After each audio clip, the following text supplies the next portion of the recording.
Hello, everybody. Reminds me of the Seinfeld Hello episode. Broadcasting to you live from the Orion spiral arm of the Milky Way galaxy, not to be confused with onion rings. The Orion spiral arm of the Milky Way galaxy, the solar system, planet Earth, North America, the United States of America, no longer California, to be specific for both Blake and myself. He is somewhere else. I am somewhere else, but we are here on the Agree to Disagree show today, Thursday, January 30th, the heavenly birthday of my departed brother. Miss you. It's been 3 stupid years now without you, and I vow to do everything I can to make Anthony Fauci accountable for what he unleashed on the globe. And Bobby Kennedy is in his confirmation hearings. I'm Kennedy, Fauci, Tulsi, like this whole team of people that they're trying to bring in, I think they might actually hold some of the monsters accountable for what they've done, ruining families and taking people from us far too soon. So happy birthday, bro. I'm doing what I hope you would do, doing everything I can to get the person that killed you. Yes, I do blame Fauci directly for his death. Happy birthday, dude. Anyway, we are going to talk about the following topics today.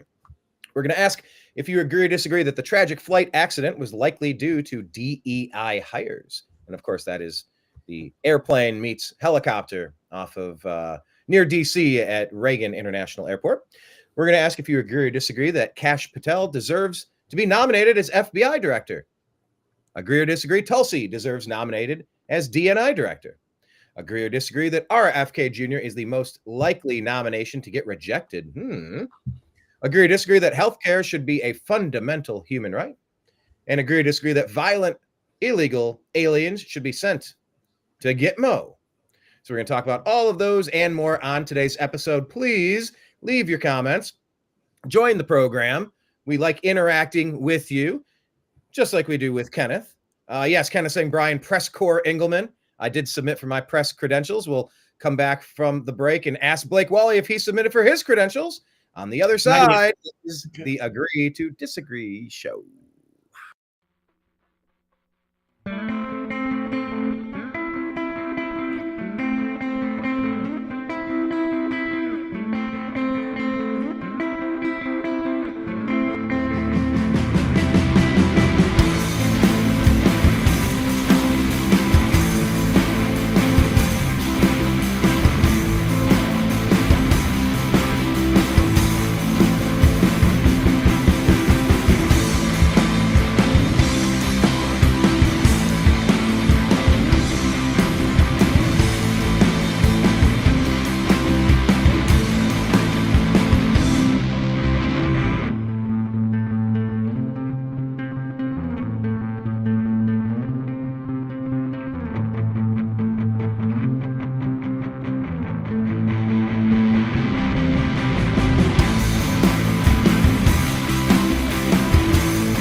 And of course, everybody, yes, that music was created by my brother, Chris Engelman. Rest in peace, good sir. Blake, the question was, you and the press credentials, you have not submitted press credentials as of yet. Is that right? As of yet. Maybe I'll do it over the weekend. You might. My schedule is cleared up considerably since there's no more football. It's amazing how much energy we put into football, isn't it? It's amazing. It's almost like how much time you play a video game, how much time anything really, how much time I spend at the bars, how much time and you count up the hours and you're like, geez, am I really spending this much time doing? But then it's like also how many hours of the day are we actually doing things that we enjoy? So what's that worth? You know, that mental clarity, that positive mental attitude, Blake. But yeah, down to 2 teams. Who do you got? Who do you think will win? Will they cover the spread? These are 3 different questions. Who do you think will win? Who do you think will cover the spread? And who do you want to win? I don't even know what the spread is. I 1.5. don't like either team. I would say I am tired. I've got burnout on the Chiefs. Nothing personal. Don't hate them, but I do. I'm sick of them. Well, you got other issues with that. I hate Philadelphia. So I don't know, but I think they're I like Saquon Barkley enough. I like Saquon. And I think they should win, but I think the refs will cheat for Kansas City until I see otherwise. So I expect them to give them. They're so marketable for the NFL, and they just care more about the profits. And they're going to continue to churn out more State Farm commercials and what have you, and parade Taylor Swift around with Kelsey. And it's nauseating. Yes. They probably win, and hopefully that's it. Hopefully, and then we'll know more. Somebody else next year, for the love of God. Yes, for the love of God. By the way, the line is 1.5 in favor of the Chiefs. Will they cover? Will they win by more than one? I don't know. Yeah, they were a 1.5 point favorite or 2 on Buffalo. I took Buffalo, and yeah, there was some weird shenanigans. I won't get into that. It's only $20, so I'm not too worried about it. But it was lame. Not like Dave Portnoy, who probably had $500,000 on it. Yeah, that part. Well, when you're as loaded as he is, it's like, I don't know. I'd love to figure out the formula that Portnoy took. It's like, I do sports too. How did he get all this gambling money? How do you like? I don't know. I'd love to do what they're doing. I'd love to have the bankroll in the team. No hate, but like, shit, what's that formula? Kenneth is saying, Red Pill me. Blake, who was that guy? Red Pill Ken from 2016. What was his story? Is he still around? That's a good question. I think I was following him on Twitter, but I haven't seen much from him. It's quite the outspoken character. I thought he got kicked off, maybe. I don't know. Who knows? Yeah. By the way, he's suspended. You found him? Yeah, but he's suspended. There it is. Oh, there you go. That's where he used to be. Free speech on X. There it is. It's not perfect. No idea. Kenneth is saying, Captain Blake America. Blake, did you hear the controversy about Captain America? Yeah, I didn't wear the other Captain America shirt I have because I don't know. That's a different one. I'm not enough of a comic book nerd to really follow it. I've seen the 2 first movies, but I haven't seen the rest of them. So it's just a shirt to me. But I know that they were saying that maybe he shouldn't be America, but I don't know which one they're referring to because it is the other guy. So I don't know. I got them all confused, and I don't really know what to say on that because that might be inaccurate. Yeah, they got a new Captain America for some reason, and it feels as woke as the Disney princess hating on the Disney movie, and it's like, what are you even doing? Oh no, Captain America doesn't represent America. What? Can you shut it down? Shut it down. Stop. Yeah. Hard stop. What are you doing? It's just make a new character. It doesn't have to be American. Sure. Okay, go for it. There's a million possibilities, an infinite number of possibilities. But then you want to make Captain America to be not American. What? I don't get it. So no, I do not either. Just his shirt. No, nothing else. Okay, gotcha. Well, let's go ahead and jump into some of the stories, Blake. Question would be, do you have things queued up that you want to start with, or do you want me to just start going rapid fire through? Well, did you say Insta and the X? Who did you want for the Super Bowl? Oh, well, here's the thing I realized. I will be happy for one of the running backs on either team. I'm a Kareem Hunt fan. He's from Toledo. I went to Bowling Green. He came from Ohio. He had his mishap. He had a bad day. He was going to blast some girl, and There's never a quick answer. Oh my God, I did not want to get into the whole backstory of Kareem Hunt and his character issues. Can we just focus on which team did you want to win? Blake, easy, Tiger. Kareem Hunt was awesome on the Browns. I like him. If he wins on Kansas City, I'll be happy. Only thing I'll be happy about if the Chiefs win. I like Saquon Barkley. He's on my dynasty team. He's had an MVP season, and Jalen is on my fantasy team. I like him. So I'm rooting for those 2 players and Kareem. I just kind of like the running backs. That's it. I don't necessarily give a shit other than being so sick of the Chiefs. So that's who I want. I want the Chiefs to lose. Okay. There's my short answer. Not a fan Thank you. of the Kansas City Chiefs. Will they cut? It's hard to bet. It's hard to put money on anybody but the Chiefs when you know that the referees are cheating. When they're just, every toss up goes always against the other team. So yeah, I would put money on the cheats, but it doesn't. Yeah, NASA, never a short answer. Yeah, I need a NASA shirt, never a short answer. That's actually really good branding, Kenneth. I like that. That'd be a good TNAM merchandising thing. NASA, never a short answer. So yeah, that's what I think. I'm rooting for the Eagles sort of by default, just because they're against the Chiefs. So that's where I'm at. All right. All right. Let's talk about this. This was an interesting one. Jump into the stories. Try it. There we go. This was super interesting. Just a perspective shift. I can't believe this isn't parody, but here we are. Whoop, let's pause, get the volume. Mexico. Well, here you go. Just listen. Not cope. Not sure any country can, but Mexico can't cope with like a sudden influx of millions of people. I mean, as much as she wants to embrace them, to use her word, when they come back and make them feel welcome, it all sounds very nice when you're listening to it, but the reality of that is just completely unsustainable. It's unsustainable, Blake, to accept a large influx of their own people back. If it's unsustainable for them, it's unsustainable for us, right? You would think. Yeah, of course, they don't want to take their immigrants back. I don't blame them. So they're just kind of homeless, wandering, but they have to go make something of themselves somewhere else. They must have family or friends in wherever city they came from. Best of luck. Best wishes. Yes. And we will. Pleasant journeys. Just, you can't be here. Sorry. Closing time. Do it the right way. Right. Exactly. And by the way, I don't know where I was going with that. People have lived in the U.S. I was going to say, by the way, we're going to talk about Guantanamo Bay coming up because we got a place for some of the worst ones. for decades. They have lives there. They have families. They're good standing citizens. So they're not citizens in a position to just they're upstanding citizens, this lady says. They're not citizens. be deported and say like, oh, okay, well, I'm just going to come back here and take a job. Hold on. I'm sorry. Do you see why liberals are so insufferable? I don't care. A lot of them are good standing citizens. If they were citizens, they wouldn't be deported. You just said it. These are in good standing citizens. And they're not being deported.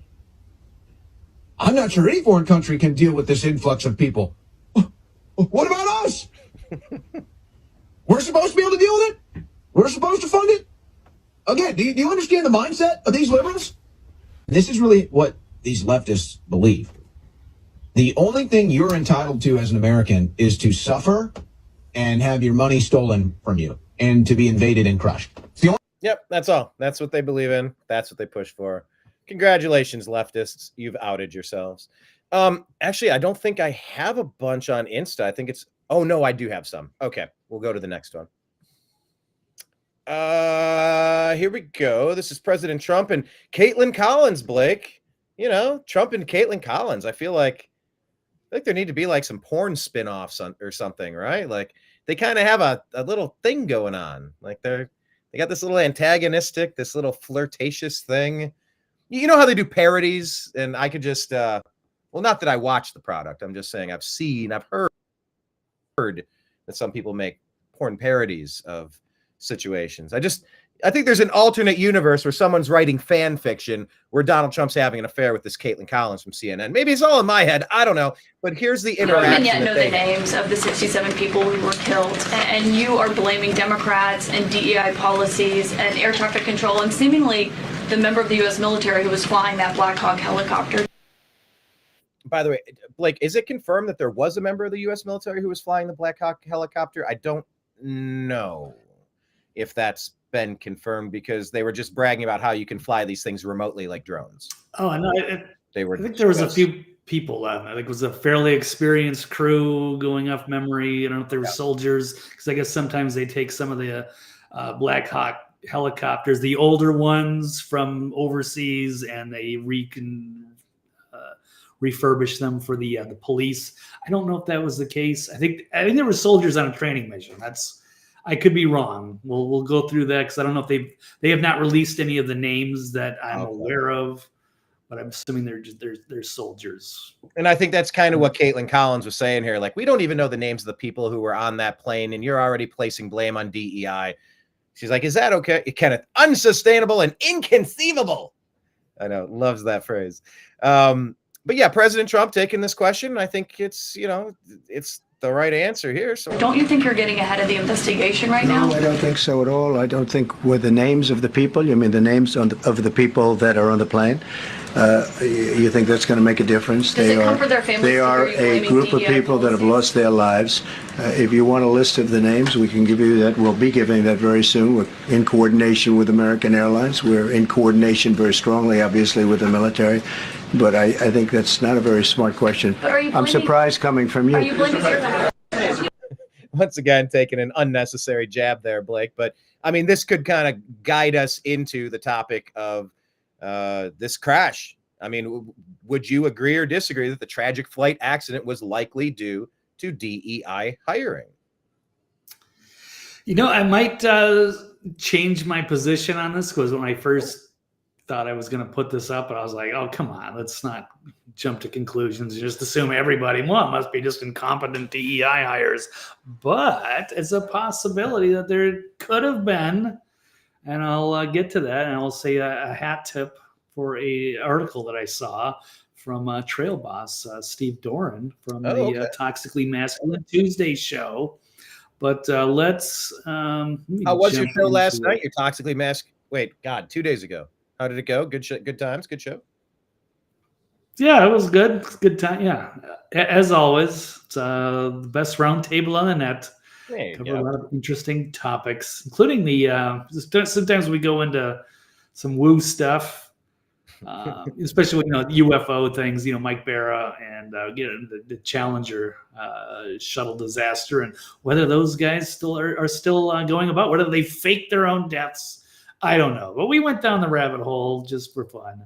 But side issue, let's get into a few of these stories here. I'm not going to get into too much of the flight stuff. Everybody's already heard it by now. I don't have anything breaking to really add. By the way, can I ask, did you see the Paul Joseph Watson video from earlier? I thought it was pretty well. PJW does great stuff.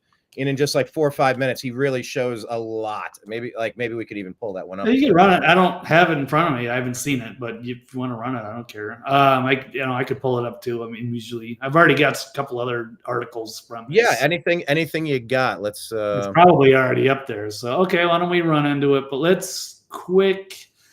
I'll just buzz through a few. It never should have happened, and the horrific crash at Reagan Airport.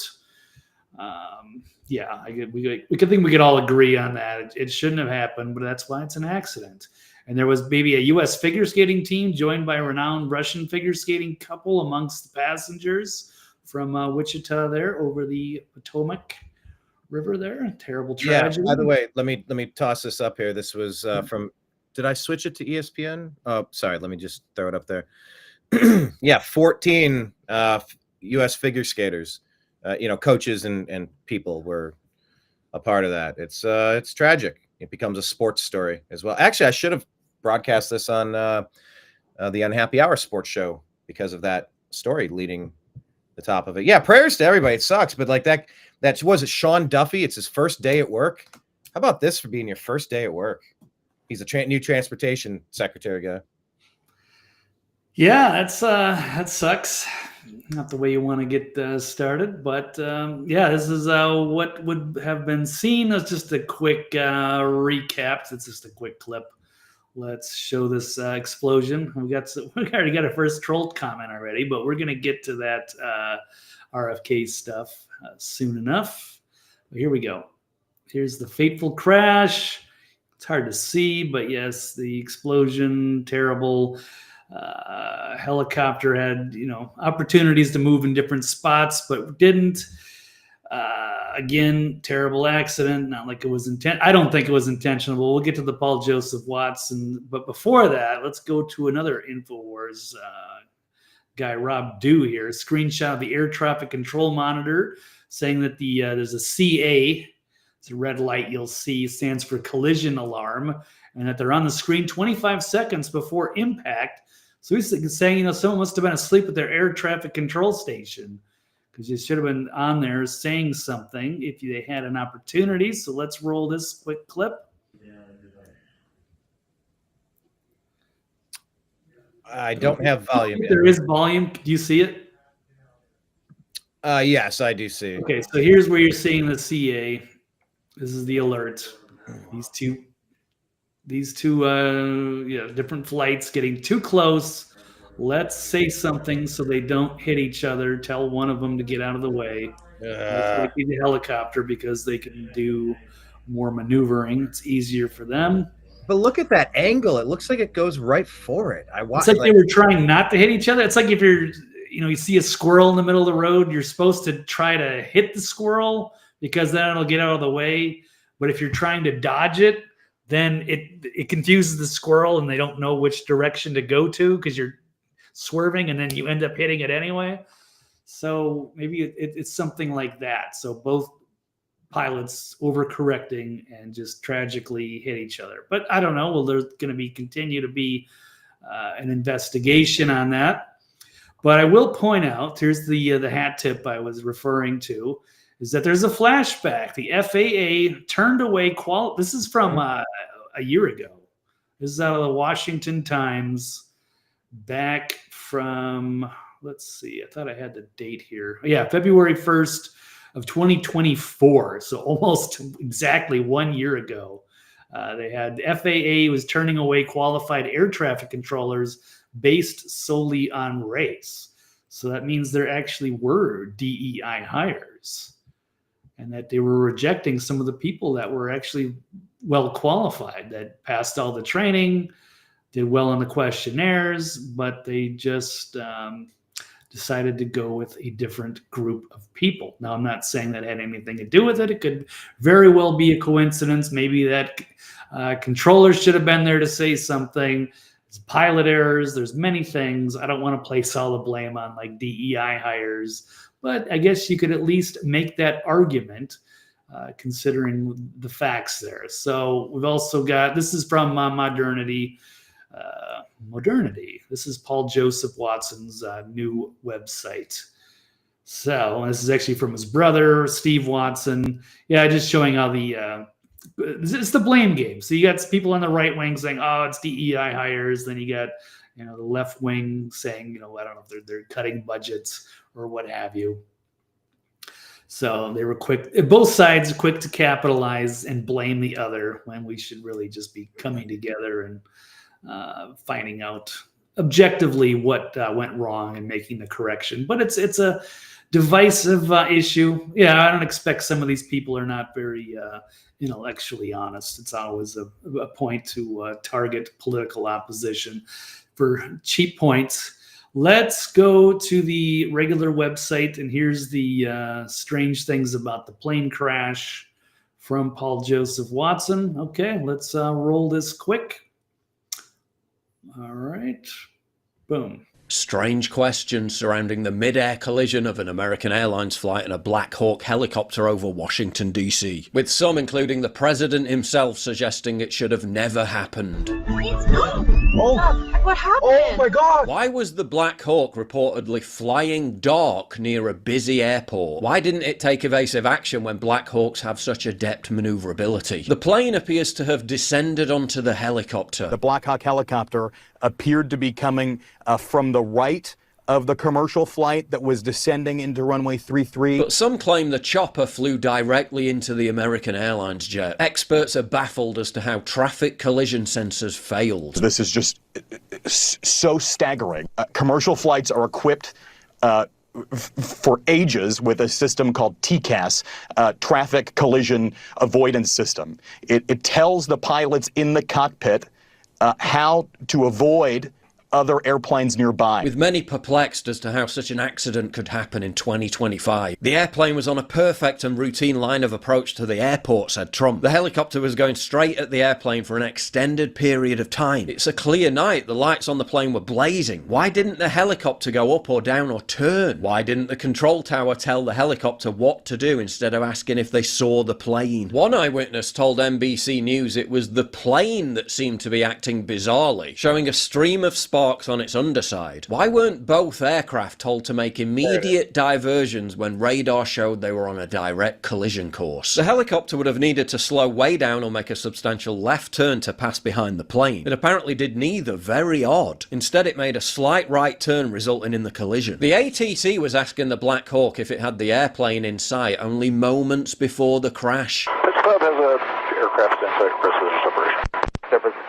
472 Washington Star 1 Star 32017. An air traffic controller seemed to be taken by surprise. How did you see that? I just saw a fireball and then it was just gone. I mean, what the hell were they doing in the control tower? They had one job. It might be too soon, but certain questions are being asked. Others are blaming Trump for freezing air traffic control DEI hires, a policy that wouldn't even have taken effect just a week into his administration. In reality, the FAA has been turning away quality applicants for nearly a decade because they weren't diverse enough. Hi, I'm Brad Mims, Deputy Administrator at the Federal Aviation Administration. We need a diverse group of air traffic controllers to bring distinct perspectives. Yeah, we need to get the best possible people that we can that go through all the training, that want to be there, that have, pilot's licenses, understand how it works, or have some kind of a background that would carry over. Or we can just, put minorities in there just because. Like, once again, DEI makes people DIE. Well, that could be the case as they continue that investigation, and that's just going to be the harsh reality we're going to have to deal with. Yeah, you don't need diverse anything. You need the most skilled people. That's Absolutely. it. Period. I don't care where you went to college. I don't care who you're sleeping with. I don't care what your skin color looks like. I want the most qualified people. Period. Hard stop. Everywhere. That's it. Sounds good to me. To handle the ever-changing aerospace landscape, we need a diverse, next-generation air traffic workforce. In 2023, there were 503 air traffic control lapses categorized as significant, up 65% from last year. In Obama's final... Wow. Well, that is a terrible track record, Blake, moving in the exact wrong direction. It's playing Russian roulette with... Month after month, it's Russian roulette. These things are guaranteed to happen if they're up 65%. It's just, you will eventually squeeze and it will end your day. Like, there is no avoiding it. If you're moving in that direction, up 65%, these things are inevitable. We got to turn this stuff around. But it's like everything else in this country, Blake. Name a single place, Joe Biden, Kamala Harris, Barack Hussein Obama, Pelosi, everybody in the Democrat Party. Name something they've touched that they haven't broken in the last 20 years. I'll wait for that list. There's a lot to fix. We'll see if we can. Right. This was tragedy that didn't need to happen, but we'll continue. Years, they literally lowered the skill standards and turned away thousands of qualified, experienced candidates, many of whom were pilots, veterans, or had an air traffic control background. Because essentially, they were white men. But don't let that get in the way of a good Trump derangement syndrome narrative. As if some irrelevant bureaucratic committee had anything whatsoever to do with the response of the DC ATC in live real time last night. If you want to express your ideas through videos right here, Blake, like I do, you should skip it like a minute or two. Skip it out to maybe 5 minutes. Give it 90 seconds. Okay, is he going to get into his promoting? He's in an ad read, yeah. Animating and other production costs. It's obvious Black Hawk was flying erratically and almost hit other aircraft before smashing into the American. It's obvious to me why InVideo AI is the world's most used AI video creator, with 10 million users over 150 plus countries. Check out InVideo AI by clicking the link in the description box down below. Others are pointing to this flight path video, suggesting the Black Hawk was flying erratically and almost hit other aircraft before smashing into the American airlines. Although respondents pointed out Okay, now that's what I didn't see anything like that. So it was like look, I mean, that is erratic. It's it's like the air traffic controller was getting fellatio. It's like the pilot of that aircraft was getting fellatio, like not really paying attention and just what? I can't. I'm not paying attention. I'm gonna say maybe drinking, not getting fellatio. But all right, you went there. All right, not drinking me. while filleting. Drinking. Okay, both even. All right. It's a very erratic flight pattern. If you can rewind it 5 seconds, just right. He was right. He was doing lines off of his control panel. Okay. Let's back it up. Okay. There we go.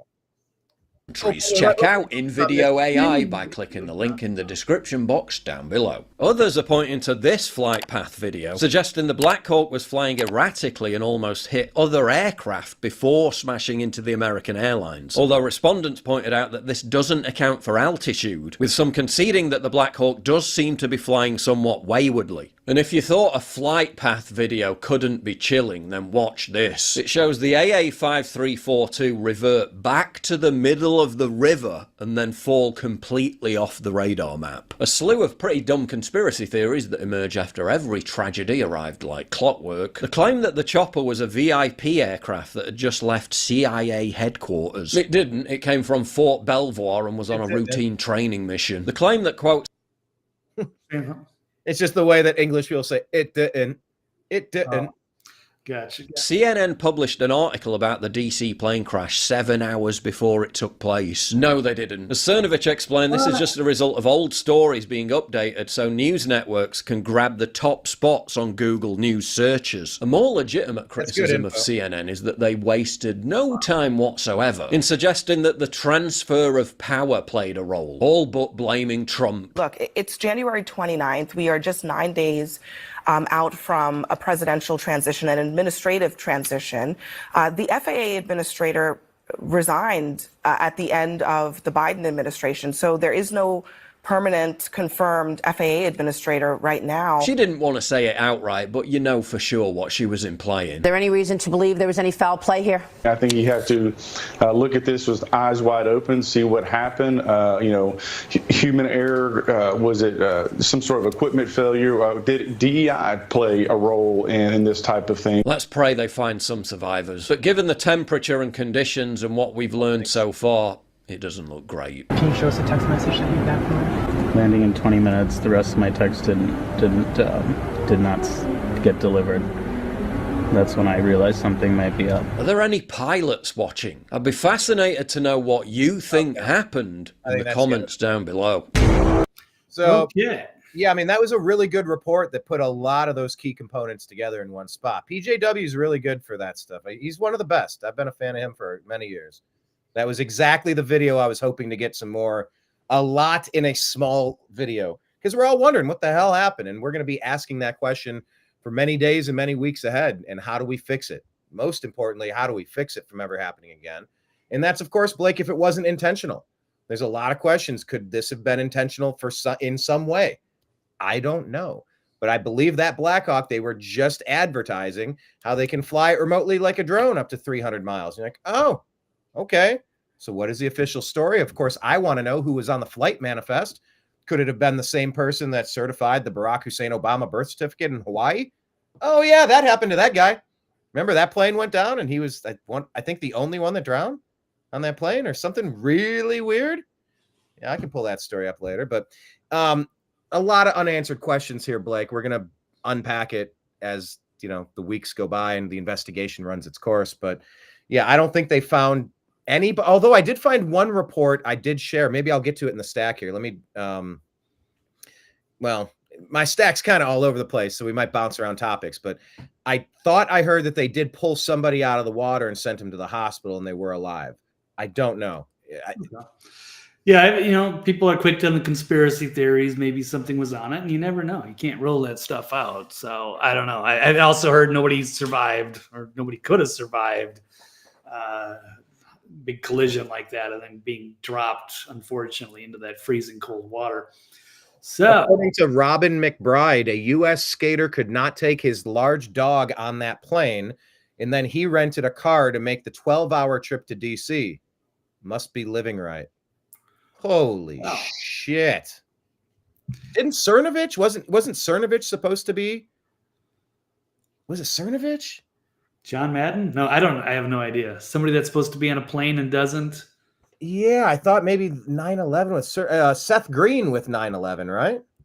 Seth Green, the actor? Yeah. The guy that not Seth Green. Okay, yeah. Who's the creator of Family Guy? Oh, Seth MacFarlane? Yes, that's the one. No, I don't. I'm not familiar with that story, but yeah, that would be a wild twist to that. 12-hour trip to DC. Damn. Seth MacFarlane missed a flight on 9/11 due to a hangover. He was supposed to be on one of the planes that crashed into the World Trade Center in New York City. Damn. That's, I mean, maybe the only good case for getting schnockered enough to feel like misery the next day. Yeah, it's just the world is such an interesting place. All these backstories. All right, Jane, do we want to address this quick troll here from T before we get to it? Yeah, sure, because this is the next story that we have here, Blake. This is anti-vaxxers who were addicted to inject. Okay, I'm not going to get into RFK's drug use, but just the idea that you're being so dishonest right here by saying that giving kids horse deworming. If you want me to take you seriously, then stop just spreading this garbage here. None of the kids were ever in any danger of COVID. No kid died from it. So it was an experimental vax. It was something that specifically went after people like a lot of older people or people with pre-existing health conditions. Children were not at risk, but they still gave it anyway. Horse deworming, you're talking about ivermectin, which is a safe and effective drug that's all over the world. Billions of doses, Blake, of ivermectin, almost nominal, fairly inconsequential side effects.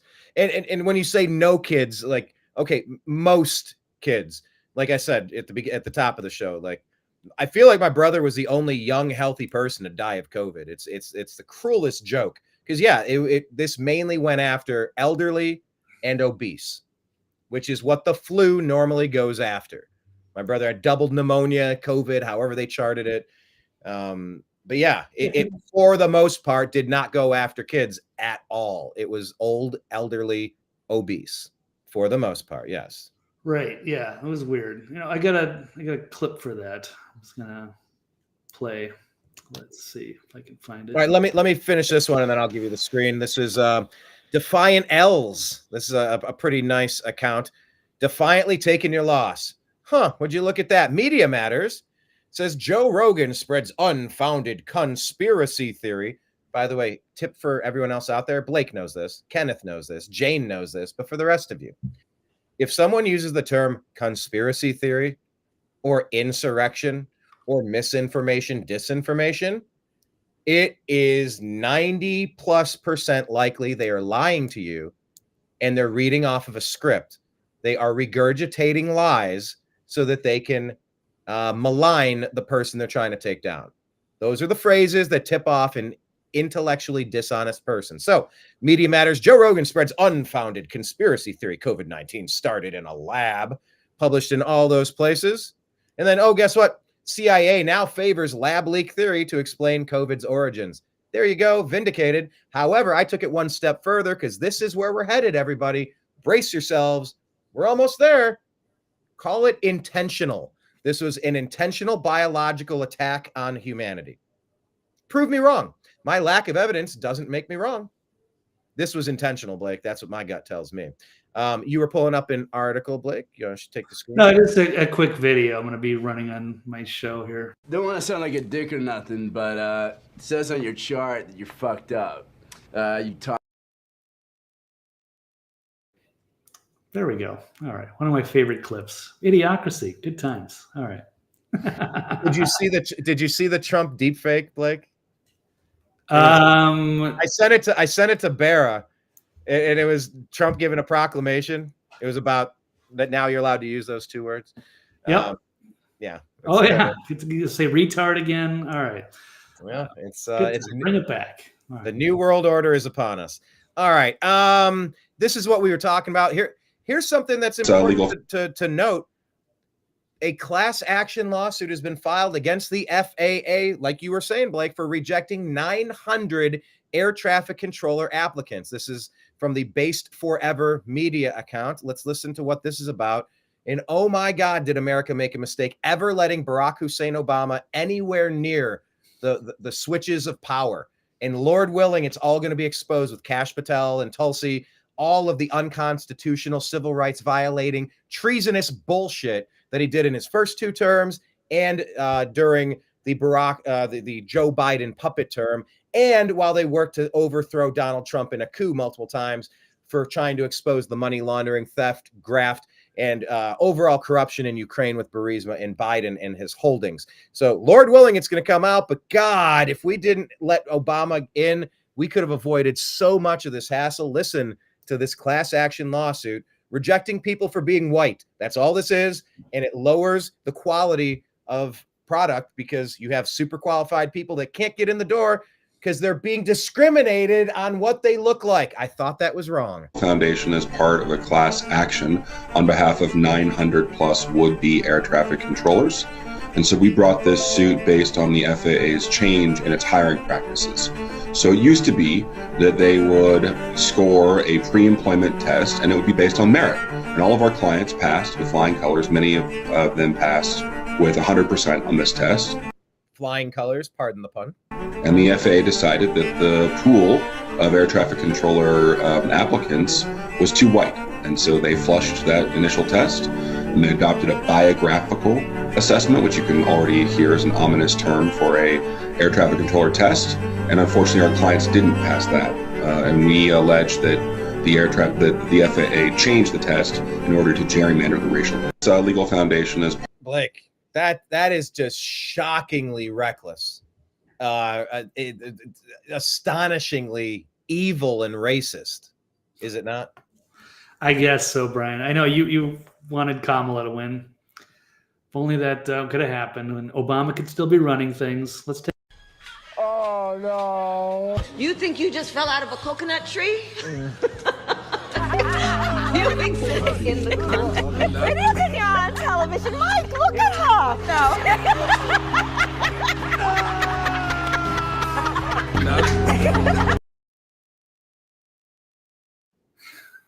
There we go. God, we got lucky. We were that close to a 4th Obama term. No, thank you. All right, moving along here. We're going to jump to Tulsi. Before I said my stack is a little discombobulated, but that's kind of how we roll these days, going off of the Instagram feed and the X feed. Blake, we can pull up Tulsi. Where's the caption here? Something about Tulsi. Tulsi Gabbard deserves her nomination as DNI Director. Agree or disagree, Blake? Yeah, I absolutely agree with that. In fact, why don't we run part of a clip on this? I know we have a lot of video clips. I don't want to dig in too deep, but I loved her opening statement here, starting off, and why she should be there. So let's check this out. To my husband Abraham, my family, friends, fellow. Okay, well I'll try to put it at normal speed. Right. Okay. Sorry. Let's back that one up. To my husband Abraham, my family, friends, fellow veterans, Medal of Honor recipients, and patriots, thank you for your love and support. I'm honored and grateful to President Trump for his trust and confidence in nominating me to serve our country as the Director of National Intelligence at a time when trust in the intelligence community, unfortunately, is at an all-time low. Chuck Schumer admitted a few years ago, quote, "You take on the intelligence community, they have 6 ways from Sunday at getting back at you." For too long, faulty, inadequate, or weaponized intelligence have led to costly failures and the undermining of our national security and God-given freedoms enshrined in the Constitution. The most obvious example of one of these failures is our invasion of Iraq based upon a total fabrication or complete failure of intelligence. This disastrous decision led to the deaths of tens of thousands of American soldiers, millions of people in the Middle East, mass migration, destabilization, and undermining of the security and stability of our European allies, the rise of ISIS, strengthening of al-Qaeda and other Islamist jihadist groups, and strengthening Iran. Here are just a few other examples. The American people elected Donald Trump as their president not once but twice, and yet the FBI and intelligence agencies were politicized by his opponents to undermine his presidency and falsely portray him as a puppet of Putin. Title I of FISA was used illegally to obtain a warrant to spy on Trump campaign advisor Carter Page, using a Clinton campaign-funded false dossier as their so-called evidence. Yes. Biden campaign advisor Tony Blinken was the impetus for the 51. Yeah, I mean, it just goes down the list of all of the reasons that we don't. We have issues with this deep state system. So. And Blake, the beautiful part here, these are all factual, proven, treasonous acts. Everything the Democrats have done, lies, fraud, deceit, setups, frame jobs, all bullshit. All to do is going to be glorious, justified retribution against this criminality. Holy shit, Blake. I am trying not to get too excited, but the can of whoop ass that's about to get unleashed on these monsters is so overdue. Just let it play. I'm so I'll keep going. Yeah, hopefully all three get in, but we're getting ahead of ourselves. Let's let her continue. One former senior intelligence official's letter dismissing Hunter Biden's laptop as disinformation, specifically to help Biden win the election. Yep. Former DNI James Clapper got away with these lies for years. Oh, Lankford looks like he's dead inside. We'll see. I don't know. Lied to this committee in 2013, denying the existence of programs that facilitated the mass collection of millions of Americans' phone and internet records, yet was never held accountable. Under John Brennan's leadership, the CIA abused its power to spy on Congress, to dodge oversight, lied about doing it until he was caught, and yet has never been held responsible.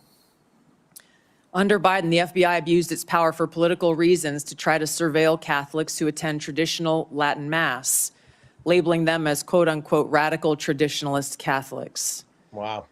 Personally, just 24 hours after I criticized Kamala Harris and her nomination, I was placed on a secret domestic terror watch list called Quiet Skies. My God. Sadly, there are more examples. The bottom line is this must end. Yeah, no, I think well said. A lot of these false, phony narratives that they put out for years and try to get the public to, demonize good patriots like Tulsi or Trump or whoever was caught up with that, or just pro-life people, Catholics, school board meeting. I mean, the awful spying on everybody. And now it's time to change things. So I'm all for it. I think Tulsi's just an awesome pick. I know it freaks him out, so I'm a little worried about whether they get those nominations. These are going to be some tough ones. I think Kash Patel should be able to get in, and we'll fingers crossed a little bit for Tulsi and RFK. I don't have any other highlights to show from Tulsi. I haven't seen anything. Well, let me tear through. I have some stuff queued up. If some of it's in duplicate, we can bounce out of it. But yeah, here's some Tulsi action here. Where's the control panel? I close. I want to warn the American people who are watching at home. You may hear lies and smears in this hearing that'll challenge my loyalty to and my love for our country. Those who oppose my nomination imply that I am loyal to something or someone other than God, my own conscience, and the Constitution of the United States, accusing me of being Trump's puppet, Putin's puppet, Assad's puppet, a guru's puppet, Modi's puppet, not recognizing the absurdity of simultaneously being the puppet of 5 different puppet masters.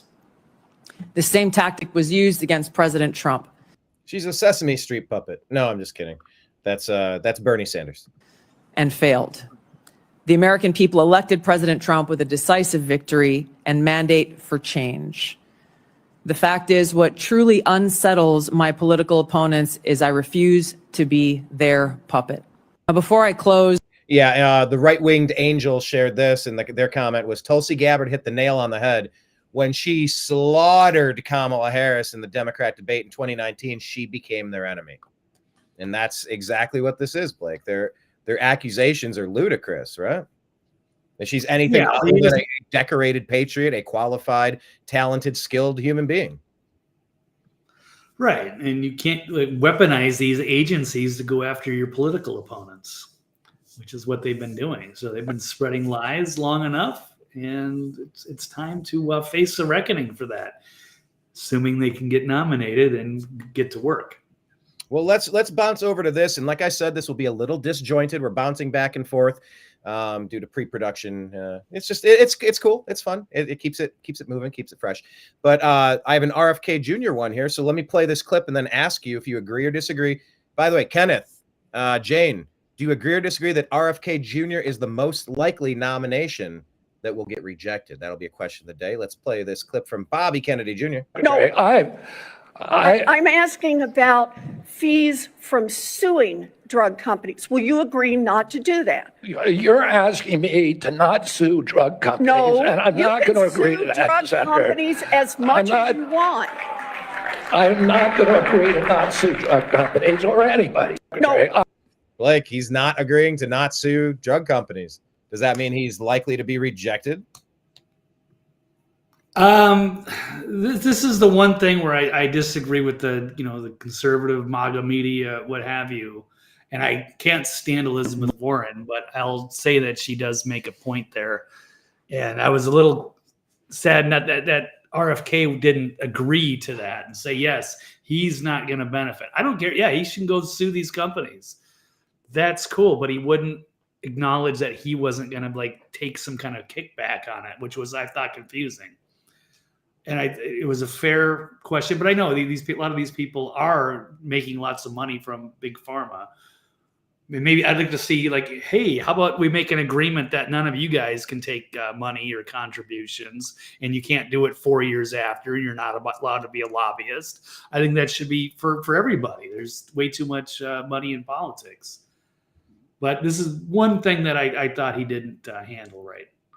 But that makes me wonder, is he getting kickbacks? And now he would be incentivized to sue some of these companies because he, on top of maybe saying, that they're corrupt and they need to be punished, but he's also getting a little cut. Maybe he's not, but he didn't specify that. And so that made her look good in that moment to me. But maybe I'm misinterpreting something. No, I think you're onto something. I had similar thoughts, and I like so much of where Bobby Kennedy's head is at with this health stuff. But yeah, that particular part, is he dipping his beak? Is he going to, but in a system, Blake, where they are allowing Congress people to make money on stocks that they directly set the policy on, a lot of things need to change with that.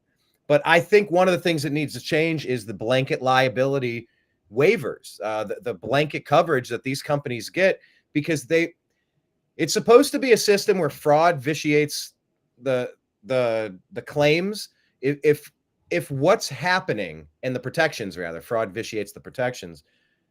If they're putting out fraudulent information to say their product is safe and they have internal documents knowing that it's not, they should not have any coverage on that. And there's been a lot of accusations about a lot of pharmaceutical companies lying about the efficacy, lying about, remember when everybody said for a while there, you take this jab, you won't get it. You take this jab, lie after lie after lie after lie. And it's yeah, the conspiracy theorists, as they like to be, they like to brand their political opponents. They were right. Again, it didn't do any of the shit that they said it didn't. It did stuff that they said it didn't. Shocking. So in those cases, there should be no liability protections for these monsters. You got to be honest. If you're coming to us with false information, hey, hammer of justice, swinging hard. That's what I think. By the way, let's address this real quick. Alan, welcome to the show. Not familiar with you posting comments, so we'll bring you in, give you your 5 minutes of fame here. Being ex-military, thank you for your service. Served the same time as Tulsi in 2005 in Iraqi freedom. As a 80 millimeter. As an 88M. What's an 88M?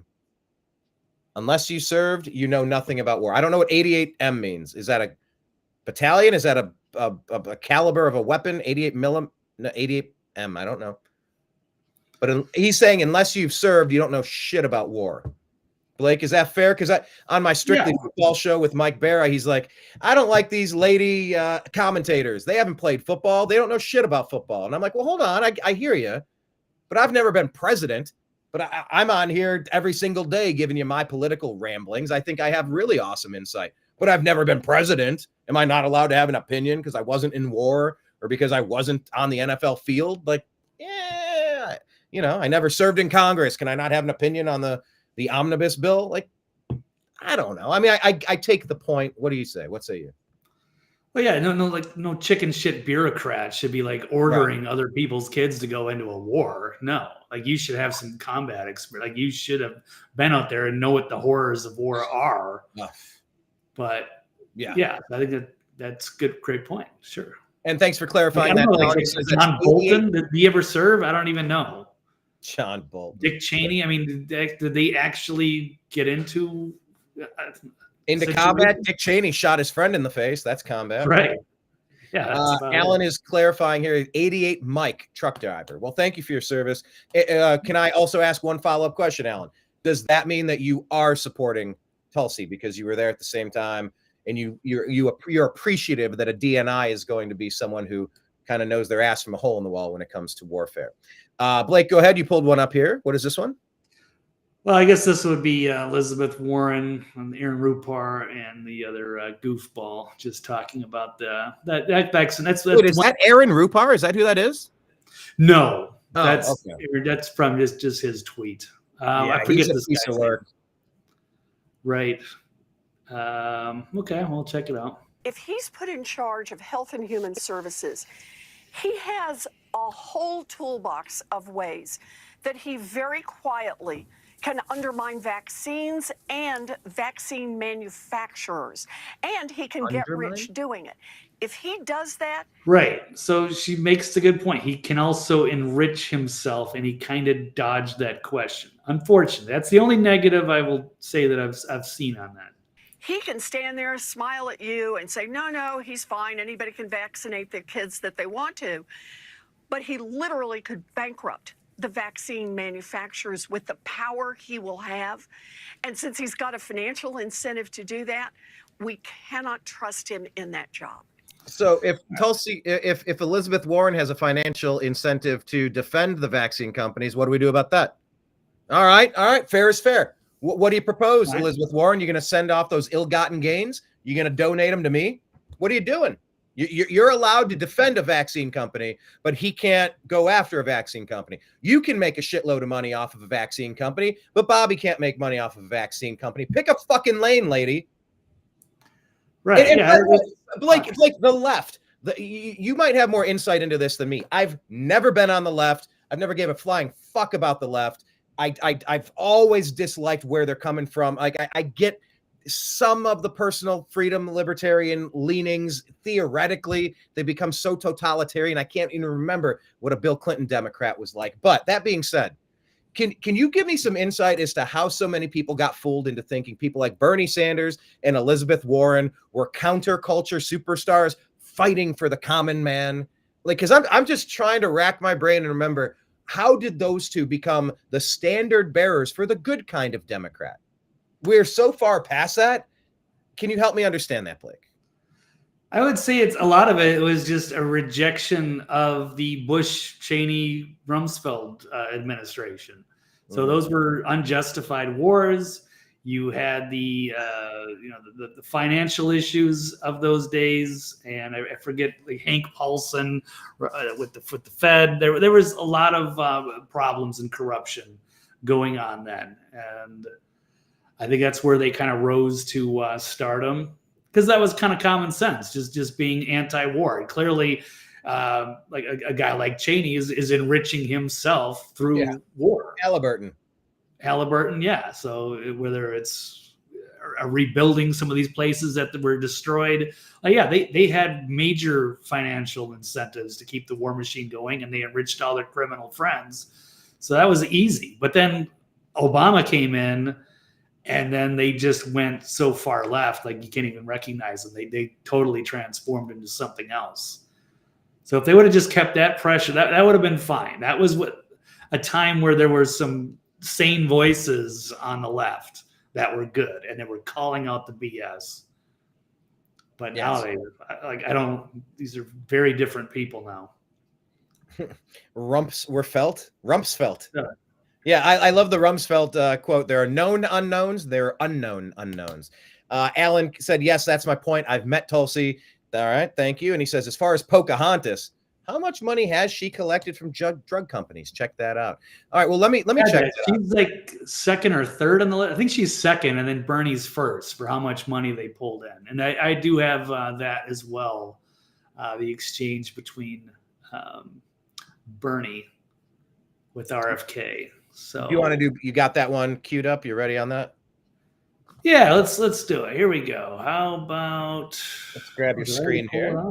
I thought I had the share. By the way, Blake, while you look for it, let me just say, if you're not following Blake, he's on X at TV's Blake Walley, BlakeWalley. The New American Media is there at American_media_. Check out Blake's archive at thenextlevelnews.com and check out the New American Media. That is our archive as well, thenewamericanmedia.com. Here's Bernie looking like I said, looking like a Muppet, looking like a puppet Muppet.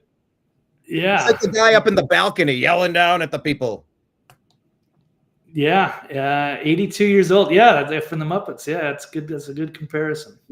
All right. Except he doesn't have as much of a sense of humor. Sometimes I feel like I'm a little mean and bashing everybody, but like I move fast, I think fast, I talk fast, and I talk shit fast. I don't know. It's a little childish, but I learned it from watching Trump. Okay. Learned it from watching Trump. All righty. Well, we'll roll this clip here, this fiery exchange. And by the way, Bernie, the problem of corruption is not just in the federal agencies, it's in Congress too. Almost all the members of this panel are accepting, including yourself, are accepting millions of dollars from the pharmaceutical industry. Oh, no, and protecting their interests. Oh, I thought that would come. No. I ran for president like you. I got millions and millions of contributions. That was 2016. They did not come from the executives, not one nickel of PAC money from the pharmaceutical industry. They came from workers. In 2020, you were the single largest because I had receiver of pharmaceutical money. Contributions from workers all over this country. Workers, you were the not a nickel from corporate tax. You were the single largest acceptor of pharmaceutical dollars. No, from workers in 1.5 million. Out of 200 million. All right, but right. Do you see how red he got? Yeah, he doesn't. He plays this big populist working class hero, but it's not necessarily true. No, he's full of it. And I used to do a trick when I was a kid. I would go like this. I'd go, and I'd hold my breath and I'd push really hard and I could make my whole face turn really red. I don't want to do that anymore because at this age, it might just be the end of me. Alan Kren saying, so who is she really for? The drug company herself or the American people? Yeah, say the same thing about Bernie. Who are their masters, Blake? Who are the masters of these people? Let me switch over. They spent too much money. They became corrupt. If they could get the money out of politics, they had their run back in the day, and they changed considerably. It's unfortunate, but power corrupts. And absolute power corrupts absolutely. All right, let's pull this one up here. This will be a Kash Patel one, and then I'll start flying through, kind of lightning rounding all of these, touch and go. But this one is about Kash Patel. This is Ryan Fournier sharing this. Kash was asked a question by Mr. Ted Cruz. Ooh, things are getting spicy. What were you doing on that day? On that day specifically, responding to preparing to mobilize and deploy the National Guard once we got the lawful request from the local governing authority, which was the mayor of D.C. and the Speaker of the House. Pelosi. Now, how many days in advance were you working to prepare the Department of Defense to help secure the Capitol on January 6th? Days in advance, Senator. We were in the Oval Office on an unrelated national security matter with the President of the United States, the Secretary of Defense, the Chairman of the Joint Chiefs of Staff, and myself. And the president authorized up to 20,000 plus National Guardsmen and women to secure any security measures necessary related to the Capitol. So we were moving to the fullest extent of the law before the requisite request came from a local governing authority days ahead of time.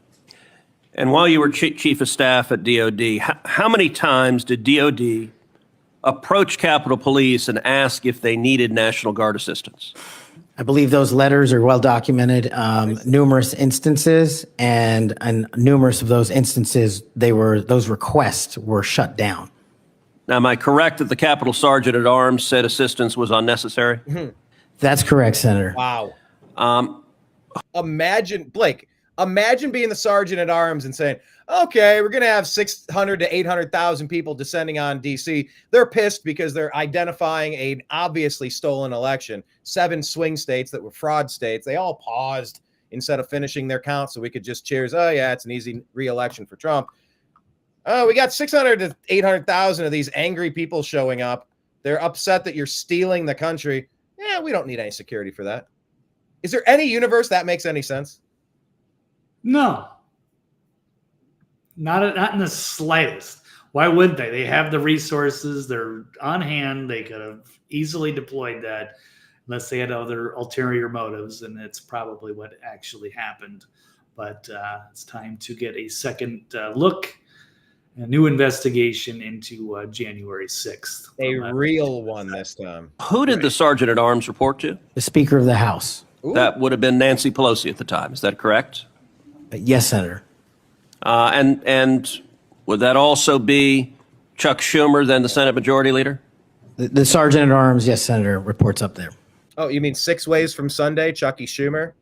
Yeah, that one.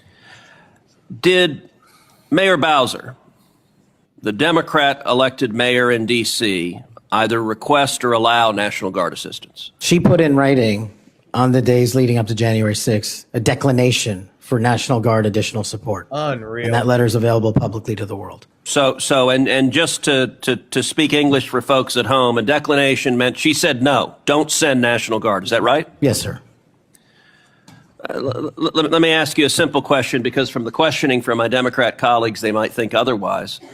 Do you condemn violence against law enforcement? All of it. What were you doing? All right. I mean, look, Pelosi is under the gun now, buddy. Pelosi is there, Blake. I mean, do you anticipate that it's about to get real? Do you think anybody could actually torpedo any of these nominations? I think I'm hoping they're going to be a done deal. We're going to find out. I mean, what if I'm curious what happens if they say no. I'm not entirely certain what happens in that. This seems like a formality, a bit of a rubber stamp, but there's a couple of Republican traitors on that committee. There's more than a couple. They might be able. They're saying, "Oh, we're going to do a private vote." Oh, no, you're not. No, you're not doing a private vote. What say you? No, yeah, that's absolutely uncalled for, and they're panicking. They like things the way they are, but things have gotten too corrupt, and now it's time for house cleaning and some new philosophy in town. So they're going to bring these people in. They don't want any of them. They want the regular people that are just going to play ball with how things go. It's not going to happen, and I hope they all get in. And if for some reason they don't, they're going to have to keep getting other people that are just as much out there. But I think these are about as good as you're going to get. And if they don't accept these people, I know that they're going to have issues getting reelected because their constituents are calling for it. So if they say no, then they might be also closing the door on their next reelection. Yeah, Nicole Shanahan's going after Raphael Warnock because of his anti-Bobby Kennedy thing, because of Georgia and the CDC. You have who was the other one? Scott Pressler going after. Yeah, I mean, like it's all hands on deck. You guys want to play around? You're going to find out. Let's see. Alan is saying Kash is one of his favorite picks. No question in his mind. I'm just going to bounce, kind of go through these, kind of flipping through the cards here. It's a little out of order, but this was something Trump did last week. It's worth noting. Leave it to our buddy AJ here to kind of find a reason to go after Trump. But I agree. I agree that this creeped both of us out, Blake, you and I, this thing here with let's just let Anomaly address this. It's something to consider as we're thinking about Bobby Kennedy Jr. Backlash against AI vaccines should be pretty obvious. We all have the data that things like obesity, chronic illness, and dozens of other health measures were better decades ago, before we had this advanced technology or futuristic artificial intelligence. So why don't these billionaire tech moguls like Larry Ellison use their artificial intelligence or common sense to figure out why, in many ways, we were healthier decades ago? Until you do that with your money, resources, and platform, nobody's gonna believe you, nobody's gonna trust you, and of course after 2020 until now, people have even less reason to trust you. And also know we don't trust you to add to the surveillance state so you can keep citizens in line. Citizens will be on their best behavior because we're constantly recording and reporting everything that's going on. Trust is earned, not given. And most of the public is too smart to trust the pharmaceutical and tech industry to fix issues that were better 50 years ago. Thanks for watching. God bless you. Let me know what you think. God bless. Blake, I mean, that's pretty fair take from AJ, right? Yeah, absolutely. He took a long break, I think. Now he's back making content. Good to have him back. Yeah, serious concerns about that. Anything health related, anything pandemic related. Yes, like I said earlier, on my brother's birthday, I'm thinking about this pandemic and what took him off the earth. And, this guy here, he's got a point. He's talking to Jillian Michaels. Jillian has turned into a superstar. This is being shared from Dr. Josh Axe. He has an interesting take on the pandemic and what we learned from it regarding health. Never would have thought I would have said this, 4 years ago. I am grateful for COVID. I might actually get some flack for that, but here's why I'm grateful for it. I'm grateful because crisis reveals character, and going through that caused me, and I think a lot of other people, to say, listen, I'm being lied to constantly all the time. Yes. I need to learn how to find the truth. I need to learn how to discern the truth for myself, for my kids, for my family, in a business, for my team. And there are people like you. I think about Joe Rogan. I think about Russell Brand, just a number of people that might not even have been necessarily in the political space, but they're saying, I need to know the truth and get the truth out there. And so really it's crazy. But I saw so many people, their character revealed of, hey, who's just going to go along with the agenda and live in a state of fear, and who's going to be courageous and speak out? And you were one of those people. Blake, talk on that for a second. What we've been able to learn having this last 4 years of absolute hell of Joe Biden being puppeted by Barack Hussein Obama. I think it should be a wake-up call to where we want to go as direction for this country. What we are. Some of these people want to change everything about it, and in a very different way than the forefathers envisioned. So they set us up for success. Just have to make little changes here and there. They gave us the blueprint to free ourselves and become the greatest country on earth. And now these people want to take us back. Like we're just being reabsorbed under, the British Empire or something, or, this global syndicate. It's just it's not compatible with our philosophy here. So. Absolutely not. Alan saying, I don't want a private vote. I want to know who's in the deep state so we can get them out. Amen. Agree. That's the whole thing. These people are supposed to be, they're voting on our behalf. They're our representatives. And then they're going to go hide their votes. Are you kidding me? Agreed. I mean, whoever did that should have to whoever even mentioned that they're going to do that should just step out. You got to leave. You should step down out of office. That is a slap in the face to this country. And Blake, if you take a look at this chart here shared from Jesus is the only way to heaven. This is exactly why they're praying that RFK Jr. gets confirmed. We can look at this data, and if you have different numbers, fine, we can compare them. Data is just a number on a page, but it's obvious that there's been a massive spike. But looking at this, these numbers are all up somewhere. I'm not going to go through and read every single one, but they're up somewhere between 280% and 11,000% since 1990. In the past 35 years, these things are up between 280% and 11,000%. ADHD, Alzheimer's, autism, spectrum disorders, bipolar disorder, celiac disease, chronic fatigue, depression, diabetes, fibromyalgia, hypothyroidism, lupus, osteoarthritis, sleep apnea, asthma, autoimmune disorders general. The other one up there was autoimmune, whatever it was, food allergies in children, and non-alcoholic fatty liver disease, Blake. Like, we are being poisoned, and it's not even remotely questionable, right? Like, this isn't even up for debate. Is there any serious person that says, no, we're doing fine? I don't know a single person going, yeah, we're doing great. No, so not just a matter of trying to figure out what's causing it. Is it stuff that they're putting in the food or the air or the water or the medications or perhaps the vaccines? But the one thing they always want to rule out that it can't possibly be. Never. Not allowed to question that one. Why the hell is that? Yeah, Kenneth saying it's called Convid. There you go, Convid. Frankie saying private voting is not right, and I agree with that. Yeah, it'd be illegal. It's like no. Yes, agreed. This is not how this was meant to be. It must be rejected fully. You can't. Yeah, if it can't be done in the daylight, you can't trust it. This one being shared by George. This was a moment from Tulsi's hearing. This is about Edward Snowden, who I called TNAM's Man of the Year for exposing all the civil rights violating abuses from the federal government alphabet agencies, spying on us, violating our Fourth Amendment right. It's the number 4 thing you can't do. So don't do it. Do you still think Edward Snowden is brave?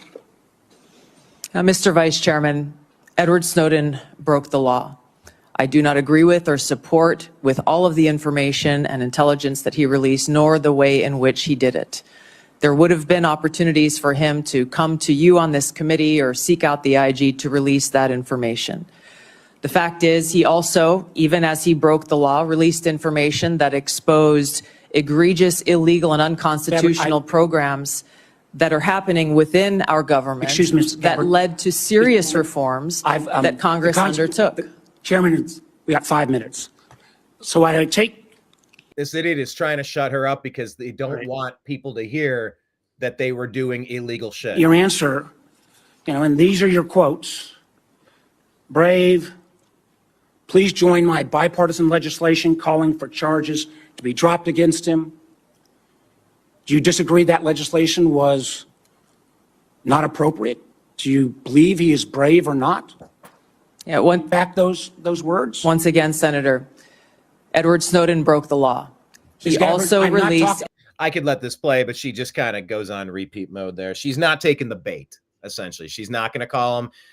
She's not going to trash him, and she's not going to go relitigate it. She's just like, what he did was wrong and it was bad. And also a lot of positive reform came from that. Thoughts on Snowden, thoughts on Tulsi's support of Snowden, who some consider a traitor and some consider a hero, kind of like the Luigi effect. These polarizing anti-heroes that do bad shit, but, did it need to happen? And someone needed to do it because no one else was. I'm not saying I agree with Luigi or with Snowden. I will say I do call Snowden the Man of the Year for exposing this, but what say you? Yeah, no, I would say he's more heroic. He's a whistleblower of sorts. And if the system wasn't so corrupt as it was, he should have been able to go and tell people, like, this is what's really happening. And good Congress people, Senator, could have made changes based on what he did. But he would be endangering himself had he tried to trust some of these people who would have buried the story and perhaps buried him as well. And we never would have heard of Edward Snowden, and none of this information would have come to light. Yeah, maybe he would have been Seth Rich on his way walking around, down the sidewalk. Frankie saying, wow, I have a few of those issues, the ones that I read off. Yeah, I know people that have a lot of those issues. Holy shit, where did it come from? Let's kind of get to the bottom of it, fix our health and stuff. Blake, we've hit the moment now where we could give you an off-ramp if you wanted to bounce and continue your day, but we're trying to go touch and go and just tear through the rest here. It's your call. If you need to bounce, sir, you let I don't need to bounce. Yeah, we can finish stuff up, certainly. Awesome. I will continue then. Always an off-ramp if you need it, respecting your time. Okay, this is Kash Patel versus Amy Klobuchar. Pick a side.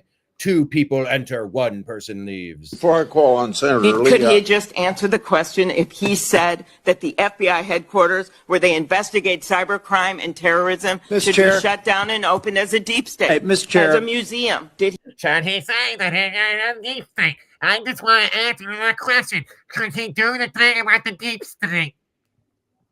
Is it just me, or does she talk really awfully? Oh, she's horrible. I can't stand her from my home state, Minnesota. She's like Good this grief. evil soccer mom. All right. Amy Minnesota Char. Did he say that the headquarters should be shut down? Mr. Chair. I deserve an answer to that question. I He is guess it's- asking to be head of the FBI, and he said that their headquarters should be shut down. Mr. Chair, parliamentary inquiry. You got anything you want to say, Mr. Patel, before I go on to Senator Lee? Simply this. If the best attacks on me are going to be false accusations and grotesque mischaracterizations, the only thing this body is doing is defeating the credibility of the men and women at the FBI. I stood with them here in this country. In every theater of war we have, I was on the ground in service of this nation. And any accusations leveled against me that I would somehow put political bias before the Constitution are grotesquely unfair. And I will have you reminded that I have been endorsed by over 300,000 law enforcement officers to become the next director of the FBI. Let's ask them. Mr. Chairman, Blake, that's a pretty good answer from Kash. Yeah, good stuff. Yeah, that's what I had that on my list as well, so we can skip that one. But yeah, it's good stuff to see the pushback, and he's certainly, a popular guy amongst those people. So they do want to see him in there. Okay, you had that one of those clips lined up. Good. Yeah, that's one of the more bigger highlights out of that. Exactly. Okay, continuing on. FAA admitting that they hired people with what kind of problems? Listen to President Trump here and ask yourself, in what universe does this make sense? I do want to point out that various articles that appeared prior to my entering office, and here's one. The FAA's diversity push includes focus on hiring people with severe intellectual and psychiatric disabilities. Wow. That is amazing. And then it says FAA says people with severe disabilities are most underrepresented segment of the workforce, and they want them in, and they can be air traffic controllers. I don't think so. This was I don't think so. On January 14th, so that was a week before I entered office. They put a big push to put diversity into the FAA's program. Then another article, the Federal Aviation Administration, this was before I got to office, recently, second term. The FAA is actively recruiting workers who suffer severe intellectual disabilities, psychiatric problems, and other mental and physical conditions under a diversity and inclusion hiring initiative spelled out on the agency's website. Can you imagine? These are people that are, actually their lives are shortened because of the stress that they have. Brilliant people have to be in those positions. And I do want to... Blake, if this is like obviously setting them up to fail. This is setting your institutions up to fail. This is, the sweeping orders to remove transgender participation from the military. These are people suffering from gender dysphoria disorder. It's in the Diagnostic Statistical Manual. That was tough to say. DSM-5. These are high intensity, super important, crucial, like it's their life and death posts. And these are people that are trying to work through issues. Do these people have any business with psychiatric problems being in the FAA, like being in the air traffic control business? No, not at all. It's too bad. Yeah, find these people. Everybody deserves to have some kind of a job, keep them occupied, make some money. But for really important stuff like this, you have to have people that are sharp and are paying attention at all times. And you can't afford certain positions just should not be, you're at a risk and you got psychiatric issues. That's just not right. So. Agreed. By the way, here's Nimbus. I kind of called him Mimbus for some reason, but that is Nimbus. Okay, Blake. Yeah, this is from Ashley St. Clair. Check this out. I think you were when you brought up Steve Doran's report from your Toxically Masculine. Was it from TMT or you saw him post it somewhere else? You said, Because this just happened yesterday. We have our little messaging group, so he saw that. But it was also, I guess, in the Paul Joseph Watson article as well. So right. People know well, this one is shared from the Right-Winged Angel. I follow this account. It's a good account on Instagram. But Ashley St. Clair, she goes, last year I reported on a tip from a United pilot that a near-fatal incident in Houston was the result of a fired employee being rehired through their DEI program. I was told I was a lying racist. The Houston 767 report is out. I was 100% right. Quote, the first officer's training record showed inconsistencies in airplane handling as recent as a few months before the accident. He received an unsatisfactory performance rating and upon reevaluation, a satisfactory rating with a condition to recheck after 90 days instead of 9 months. This was due to, among other things, marginal performance with landings. Hold on. Okay, yeah. Who was flying the aircraft? On a list not to return to United. We face multiple problems with the chaining simulator. And then she's asking here, was the number 2 at the Denver hiring center also onboarded through DEI? Did she or did she not change failing grades for DEI hires because, quote, it makes our numbers look bad? Did the instructor who failed this co-pilot ask corporate why they passed him? Then here's some training records here. Blake, I mean, when you prioritize trying to cross check marks off of boxes, like, all right, we have 10% Pacific Islander, we have 10% African American, we have 10% Asian American, we have 10% Eskimo and Pacific. What in the hell are we even doing instead of just saying, yeah, we got some badass people in charge of these positions? This some people, why are you making it such a big deal? DEI, it doesn't matter. It's good. It's representation. Everybody should have a job. You get a job, you get a job, you get a job. I mean, there are real life repercussions to this, are there not? Yeah, for some of these kind of specialized occupations, you can't hire that way. It's just unless you can prove that they're passing up on perfectly qualified people because they're of a different race. That would be one thing. Then you got a whole discriminatory lawsuit you can go after, and that's cool. But you just fill them in automatically so you stay under the radar. Isn't a good hiring process, and now we're seeing why, and it's leads to some catastrophic. People could die from it. So here we go. And it's almost like everything else from the past 4 years, like that Jillian Michaels clip. You had to go through the hell of COVID to see what's on the playing field. Trump and MAGA had to go through the hell of this Biden fake regime to kind of see who's on the chessboard, who they're actually reporting to, and just how bad things had really gotten. It's painful, but maybe we needed to go through this to get out of it. Robin saying, I love it when your kitty comes to visit. Brian, she looks like my Leah, who was rescued from Jacksonville, NAS. Yes, that is Nimbus. And he was rescued from my laundry room when my guy in my building go, hey, Brian, there's a kitten in the laundry room. I'm like, all right, thank you. I'll go get the kitten. Okay, here is an endorsement from, this is from Senator Ron Johnson about Bobby Kennedy joining forces with MAGA. I can't say as I'm surprised by the hostility on the other side. I'm highly disappointed in it. I don't know if you remember when you called me up and you were contemplating setting your political differences aside, joining forces with President Trump on an area of agreement, addressing chronic illness, trying to find the root cause of all these problems facing this nation.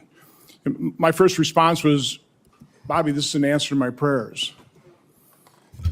We need to get to the answers of this, but even more, we need to heal and unify this divided nation. I'm not necessarily the most optimistic guy because we've got enormous challenges facing this nation, but I thought, wow, here's somebody from the left, somebody I don't agree with on many issues politically, coming together with President Trump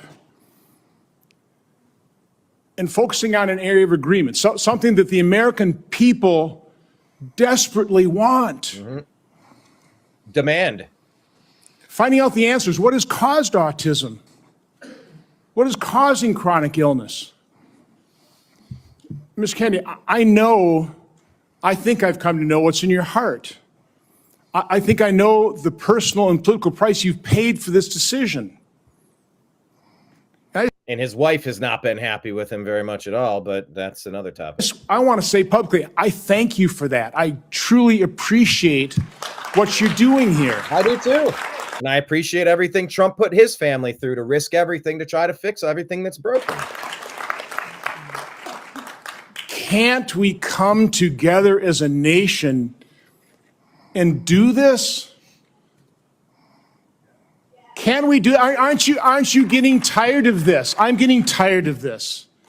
So again, Mr. Kennedy, I need to enter in the record.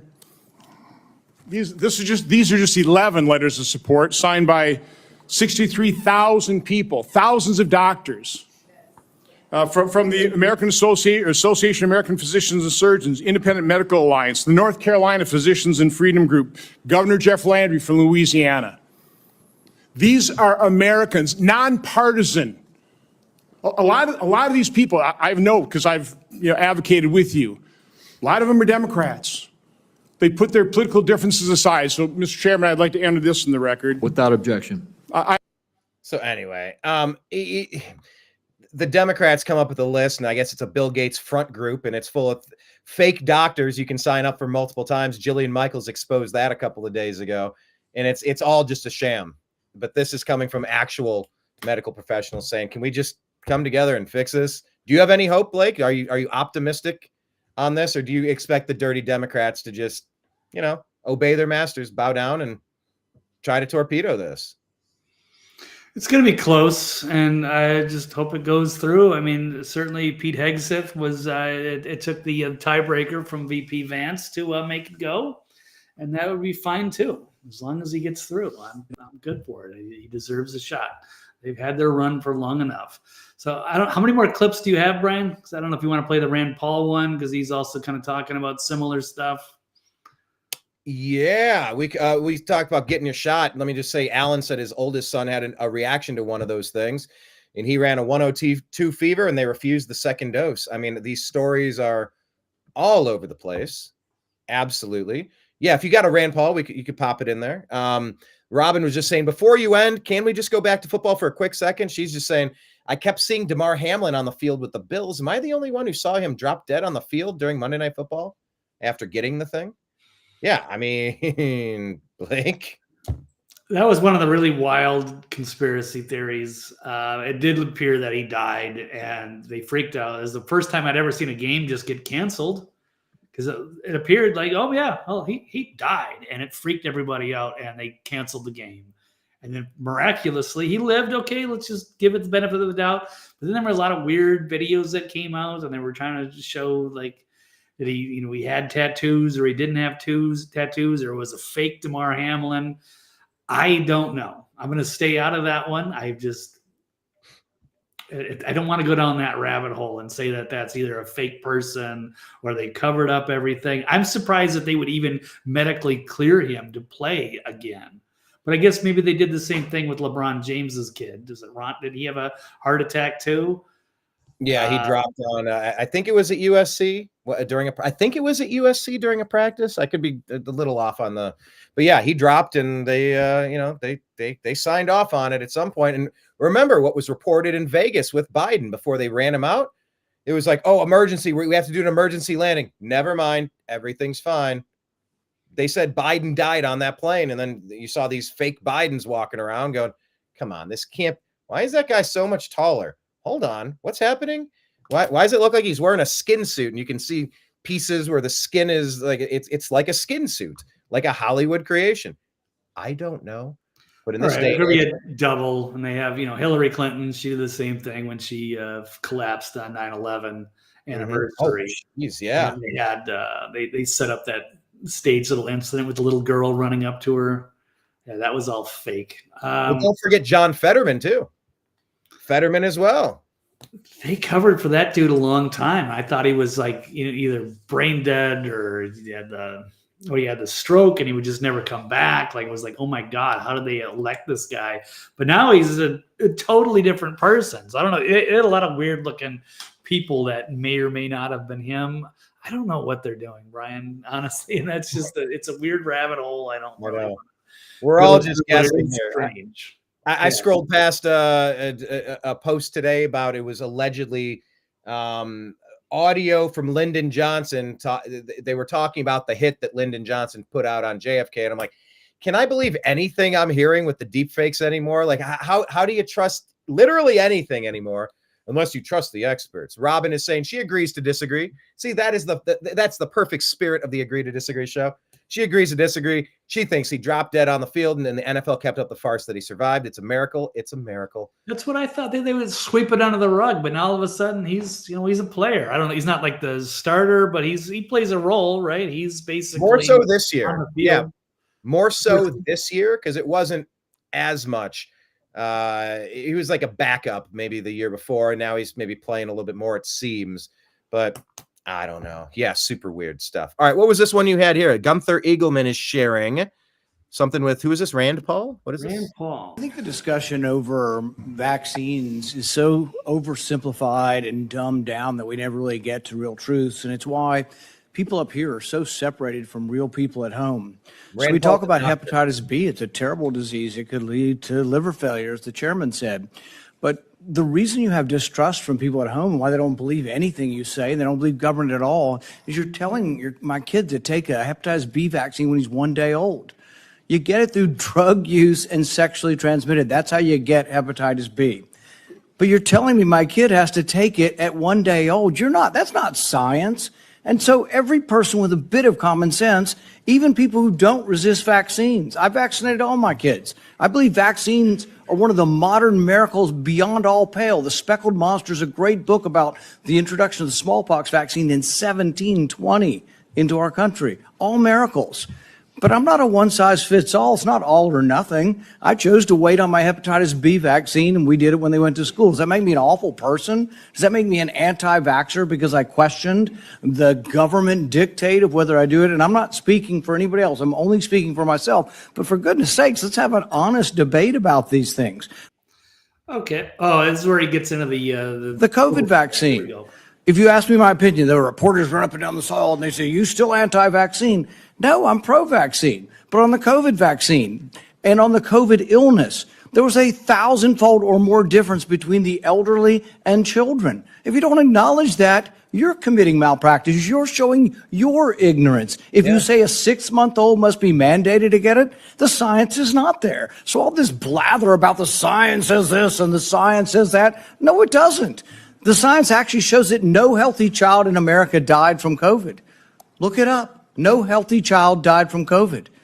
And so the thing is that it's 1,000-fold greater. So if you ask me my advice as a physician, if you were 65 or older or overweight and some other conditions, I would have said, hell yes, I'd take the COVID vaccine. The risks of the disease were real and much greater than the vaccine. But if you ask me, should my healthy 6-month-old get it? See, these are the nuances you're unwilling to talk about because there's such a belief in submission. Submit to the government. Do what you're told. There is no discussion. There ought to be a debate. You're not going to let him have the debate because you're just going to criticize and say, it is this, and admit to it, or we're not going to appoint you. Okay. Yeah, that was well said. Great points. Agreed. So he's even being anti-science or calling him anti. Do the kids need 72 vaccines before they can go to school? I mean, it's insane. So it's turned into a racket. And then, as you pointed out, there's these diseases are up 1,000%. They're saying they don't know where it comes from. 11,000% in some of these, Blake. 11,000% in 35 years. Right. Yeah, that's a lot. Okay. All right, back to Kash Patel here. Some people, you're not doing your job right. My colleague, the beginning of that was, if you're not ticking off some people, you're not doing your job right. And friend Senator Durbin called you a conspiracy theorist. You remember that? I do, Senator. You were instrumental in revealing that the Trump-Russia election collusion hoax was a hoax, weren't you? Yes, sir. I was the lead investigator. Here we go. Sounds to me like we need to get some new conspiracy theories because all the old ones turned out to be true. Facts matter, Senator. La-da-da-da-da. Come on, Blake. A conspiracy theorist, the only difference between them and other people is that they were right in advance of everyone else finding out. I mean, how many conspiracy theories have we been on that we've been incorrect on? I'd say it's probably pretty close to, there's only a few that haven't been proven yet, but I think the jury is still out.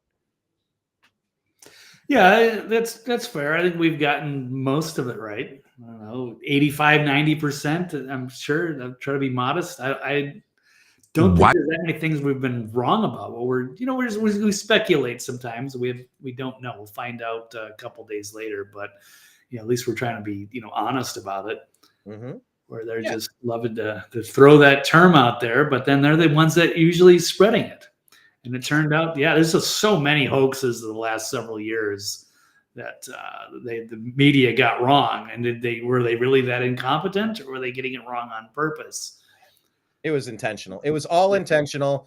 And that's kind of what Tucker's talking about here. What was intentional with Fauci, and how can you actually try to do a pardon for something you haven't been indicted for yet? Why would you pardon Fauci? What are the potential crimes, the crimes you think he committed and could be punished for, that you're trying to prevent him from being punished for by pardoning him? Those are all important questions, like both the bioweapons and the relation to the pandemic. This is Matt Taibbi talking with Tucker Carlson, shared from Savvy Patriot, by the way. But the thing is about these pardons, they're a mistake. If you want to know what's happening, they just made it a lot easier for us to find out. How? Because now, once the pardon's delivered, the person can't plead the fifth. If they're brought before a grand jury, they can't take the fifth anymore. Or if they're brought before a congressional committee, they can't invoke their right against self-incrimination. So they have to say something. And this is what's so interesting, because I've been talking to criminal defense attorneys, people who are former Senate investigators, some current Senate investigators, and they all kind of said the same thing. It's so illogical to give somebody a pardon if you're trying to cover up things, that the only reason you would really do it is if there's very serious crimes involved, right? So that's a red flag for us. When we see somebody getting a pardon, we think, well, why would they do that unless there's something really bad there, right? Yeah. So either it's a mistake where they just stupidly made it easier for everybody to investigate, or there's something we don't know about that is interesting. Well, it's such a profound thing to do. I mean, if somebody said to you, Matt, would you accept a pardon? You would say, well, why would I need a pardon? No, I mean, it's like, no, it's incriminating. It's morally incriminating, or it has the appearance of moral incrimination just by its fact, right? It's not only morally incriminating, it's legally incriminating, as the Department of Justice itself said in a memo, I think, on one of the J6 cases. It said, this does not unring the bell of conviction if you get a pardon going forward. So you're making an admission if you accept a pardon. Yeah, I wouldn't accept one if I were totally innocent. Well, of course. Yeah, and also I wouldn't accept one if I had something to hide, because now, if I'm dragged before a congressional committee or especially a grand jury investigation, now I can't tap out and say, yeah, I'm sorry, I'm going to take the fifth on that. That's fascinating. Right? So the whole thing is really illogical. Why would Blake, my hope is that maybe some of these preemptive pardons can get squashed down and be deemed unacceptable. Yeah, that would be ideal, because no, I mean, there's some good points there. I hear you for many reasons. How many more clips do you have, Brian? And these are not on the outlines. I'm just wondering. All right, I love you and all. I like doing these shows, but I don't know how much longer we got. We still got a few of the other topics we haven't covered yet, and we're kind of these are interesting. I don't know if they're totally on point, but we'll see. What else do we have, Brian? This one. Do you have like a bunch of tabs lined up, or are you just like going through? Yeah, they're all lined up. These are the ones that were shared. How many more do you have? There's 4. This one's about cloud seeding. This is another one that's happening. Cloud seeding. All right, come on. Is this a hot topic for today? Cloud seeding? Right. Why did North Carolina flood? Why is Los Angeles flooding now? One of them burns. Now North Carolina flooded. Now it's on fire. Los Angeles burned, now it's flooding. So yeah, it's something worth paying attention to. You can do a little bit looking into it. A couple more here. Just this is, if you watch RFK Jr.'s confirmation hearings, the Senate starts to look like this. And this is just, if you could imagine all of these banners for Blue Cross, Bank of America, Goldman Sachs, AT&T, Rothschild, it's pretty ridiculous. A bunch of people have been released for protesting at abortion clinics. That happened over last week in Trump's first week there. In Chicago here, within 24 hours, they found an illegal alien convicted sex offender living there since 2009. And why can't they do that? Chicago Mayor Brandon Johnson said, "It's not my job." This one is from Senator, every American deserves to know that people in our own government were providing support to our sworn enemy, Al-Qaeda. That should not be acceptable by anyone. Thank you, Senator. And by the way, we fund both sides, so it's a big cluster. Yeah, I think that's all I got from the Instagram feed, Blake. We can stop it there. Okay. So you had a lot of stuff up there. Okay. I guess that's why you're covering it. All right. I just wasn't sure. Yeah, I was going to say, if people aren't following the New American Media on our Instagram page at the New American Media, you should, because like at the top, you get all our stories of the day and it's stuff that we unpack. So we had two still in the stack here. Where are the captions? You had moving to healthcare should be a fundamental right. Blake, would we agree or disagree that healthcare should be a fundamental right? That is a great question. It is, because you wrote it. Right. Well, not quite. But that was brought up by Bernie. That was one of the more, it was an interesting discussion. But yeah, it went back and forth between with him and RFK. Another highlight. So let me pull this up. And yes, he did give a great answer. So quick clip. Senator, I can't give you a yes or no answer. Okay, so I guess that was edited out. But Bernie is basically asking him point blank, is healthcare a right? That question. Healthcare a human right? Is healthcare a human right? In the way that free speech is a human right, yeah. I would say it's different, because with free speech doesn't cost anybody anything, but in healthcare, if you smoke cigarettes for 20 years and you get cancer, you are now taking from the pool. Well, and so are you guaranteed the same right, or is there also a duty? I'm sorry, I'd love to talk for an hour with you. We got a few minutes left here. All right. Every other country on earth says healthcare, whether you're poor or rich, young or old, is a human right. I'm not hearing you say that. All right, you've talked about the drug companies, and maybe we agree. Okay, well, what do we think? Bernie at it again. Look. What do you think, Brian? Is it a fundamental human right? It cannot be a fundamental human right when you open your borders and let 30 million people come in and drive the cost through the roof, drive the waiting list through the roof. You can't be everything to all people. We could not possibly. McDonald's, regardless of how efficient they are, you cannot serve every human being from your one location. You don't have the manpower. You don't have the supplies. You can't do it. So we're in a system where the border has been so broken and so abused from people who aren't paying into the system. How in the world could you do that? You have America where shit's... I got a million problems with our healthcare industry. I said it a couple times in the past week or two. I'm almost at the point where if I got sick, I'd rather die on the sidewalk than ever go inside the walls of one of those torture chambers again. Fuck it. I hate them. I don't trust them. Fuck them. I actually sat next to two executives that was eating dinner the other day, talking to two people that run a hospital complex, a whole facility around me. And I told them that exact same thing. I'm like, I don't trust you guys at all. I don't trust your institutions. You've lied to me enough. Canada, places like Canada, like, yeah, health insurance is free. Sure, you pay 70-80% of your taxes go into that system. You barely get anything back. Oh, but everything's free. Yeah, and it sucks. Nobody wants it. That's what socialism, communism, Marxism always provide. Here's a bunch of shit that nobody wants. Then in America, yes, you have innovation. You have developing brand new things and pushing the envelope and trying new things. This is where the brand new things come from, which is great. Except that creates another 1,000 problems where things are too expensive. You can't have any competition. But people from those other countries with means, they'll come into America for those treatments because they can't get them anywhere else. If nobody's innovating, where the hell are you going to get it from? So it is nuanced. It is complicated. I'd love to talk to you I'd love to talk to you about it for about an hour. Like Bernie said, what do you say, Blake? Fundamental human right, healthcare.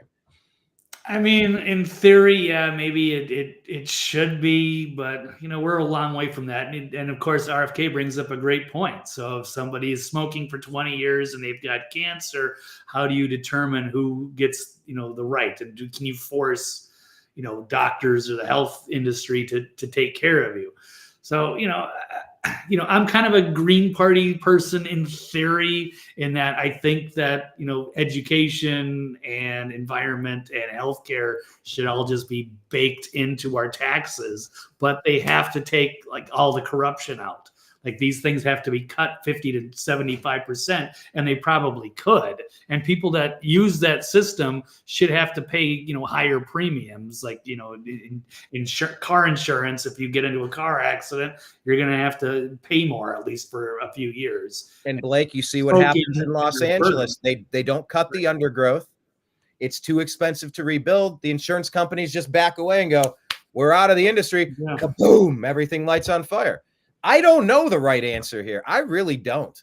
I just know when Obama took over 1/6 of the American economy with Obamacare, I didn't like that at all. I said, if you want to try 50 different things in 50 different states and we can meet back in a year and go, we're going to try some revolutionary ideas. Hey, this really worked for us. Or, oh my God, I thought this was going to be great, giving drugs to all these crackheads, and holy shit, they all died. This was a horrible idea.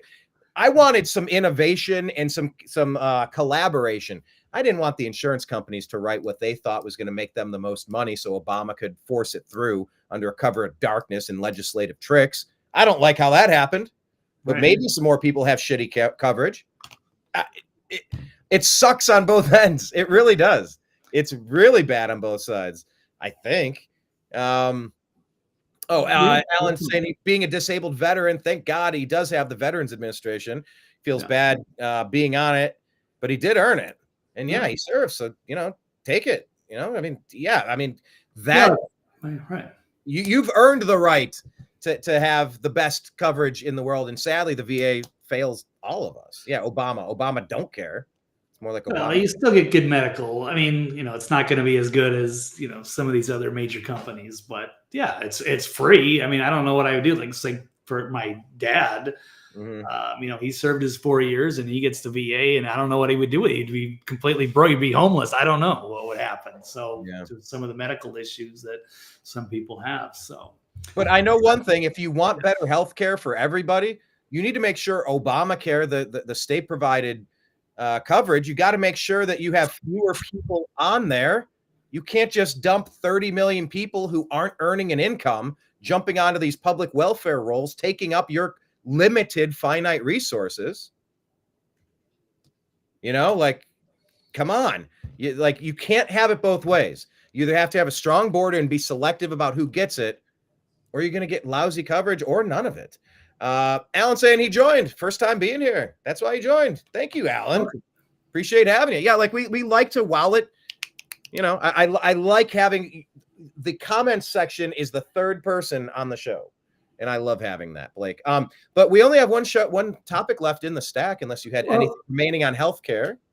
Well, I think just grab a couple quick other things, because I know that the theme of the story, the major topics are, of course, the nominees. Right. So RFK and Tulsi and Kash Patel. So I'm just going to do real quick, just the couple or three that I have. Awesome. And then let's buzz in. We'll call it a day. Yeah. You can keep going if you got more Instagram stuff.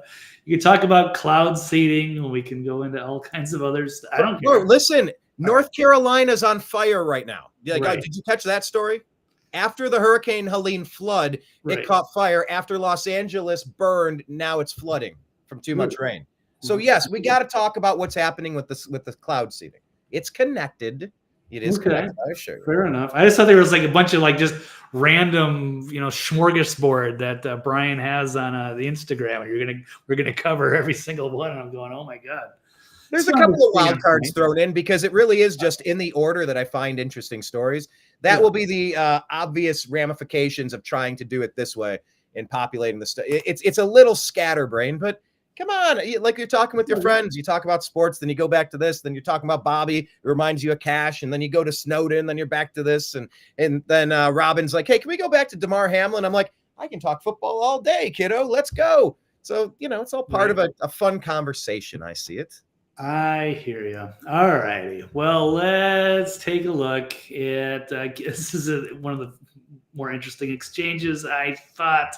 This lady is crazy from Hawaii, calling out Kash Patel to, again, bring up the 2020. They want to keep pounding this narrative that you have to agree with all of them that the 2020 election was definitely, it was the most safe and secure election ever. Otherwise, you're going to be ostracized and you're not going to be nominated. So let's check this one out. I have a question to see if you can do that. Mr. Patel, did Donald Trump lose the 2020 presidential election? Yes. Like, this is the most relevant question you came up with, you and your staff, Miss Hirono. Or no? President Biden's election was certified. He was sworn in and he served as the president of the United States. Once again, the people who are 100% loyal to President Trump cannot answer that question. It is alarming that you want to be an FBI director who can answer a simple question. Okay, simple question. I would like to, address this. And I wish they would address this because we've never been given an explanation. If you want people to agree that 2020 was definitely won fair and square, and there's nothing to see here, Brian, can we change this camera angle so we can see the whole thing? Yeah, I'm trying. Here, let me go. Okay. No, I had it at the fourth one, I think, is a good one. There we go. Okay.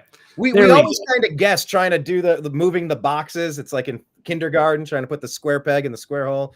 Because some of these, like, they're not really intuitive what they're going to look like. But anyway, we do our best. There we go. This one works. Okay. So have they given us any explanation on how this weird spike came out of nowhere? You have Obama, who had the then record, very popular 2008, getting 69 million votes.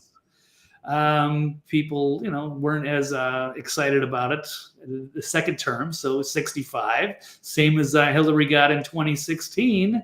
Then all of a sudden, out of nowhere, Joe Biden from his basement thought he was going to lose in a landslide. He did. 81 million, inexplicably. So Trump got 74 million, which you would have thought, oh, okay, that would have easily won since it was 5 million more than Obama. But Biden got 81. And then just this last time around, Kamala Harris, 68 million. Back in line with all of the other numbers that seem to be very consistent over the years. Yeah, let's go, They Brandon. still want to hammer this home. Like, you're a crazy conspiracy theorist for even thinking that 2020 was something wrong with it. Obviously, there was, and they don't want you to know about it. So it's just more ridiculous. Anyway, I just thought that was insane that she keeps pulling that one up. Well, look, we may or may not be in a Telegram thread with somebody who's like, no, I don't know. I'm not saying it was that they cheated. It's just that it was easier to vote, so more people voted. Bullshit. But that's what. No, it makes no sense. But they can't. No, are you sure? Like, they got to make sure. They got to control that one narrative. 2020 was not. You can't touch it.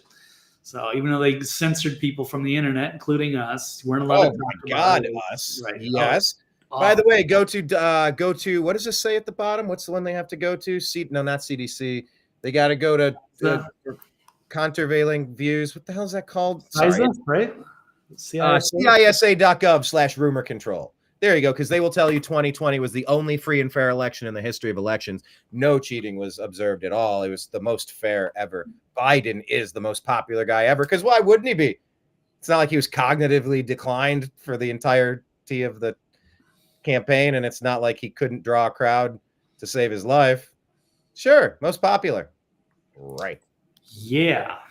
But others will say, no, it was the reaction. Too many people bought into the lies of CNN and MSNBC, and it was just an anti-Trump vote. No, it wasn't. Trump won in a landslide. We all know it. 7 states stopped counting. Come on. Right. That's never happened before. Bullshit. Don't buy it. If you can't give me your vote tally that day, I'm not buying it. Send them back. Do a revote. That's what pisses me off about J6. They were supposed to have that conversation saying, look, we can't trust these 7 states.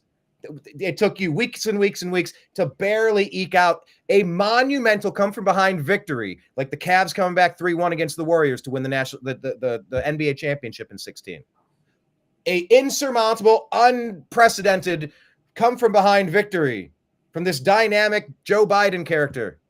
No, you can't trust those 7 states. Take those 7 states' electoral votes away. Nobody gets 230. So now what? Now you have to vote in Congress to determine who becomes president or do a revote. They're supposed to be having this conversation about certification.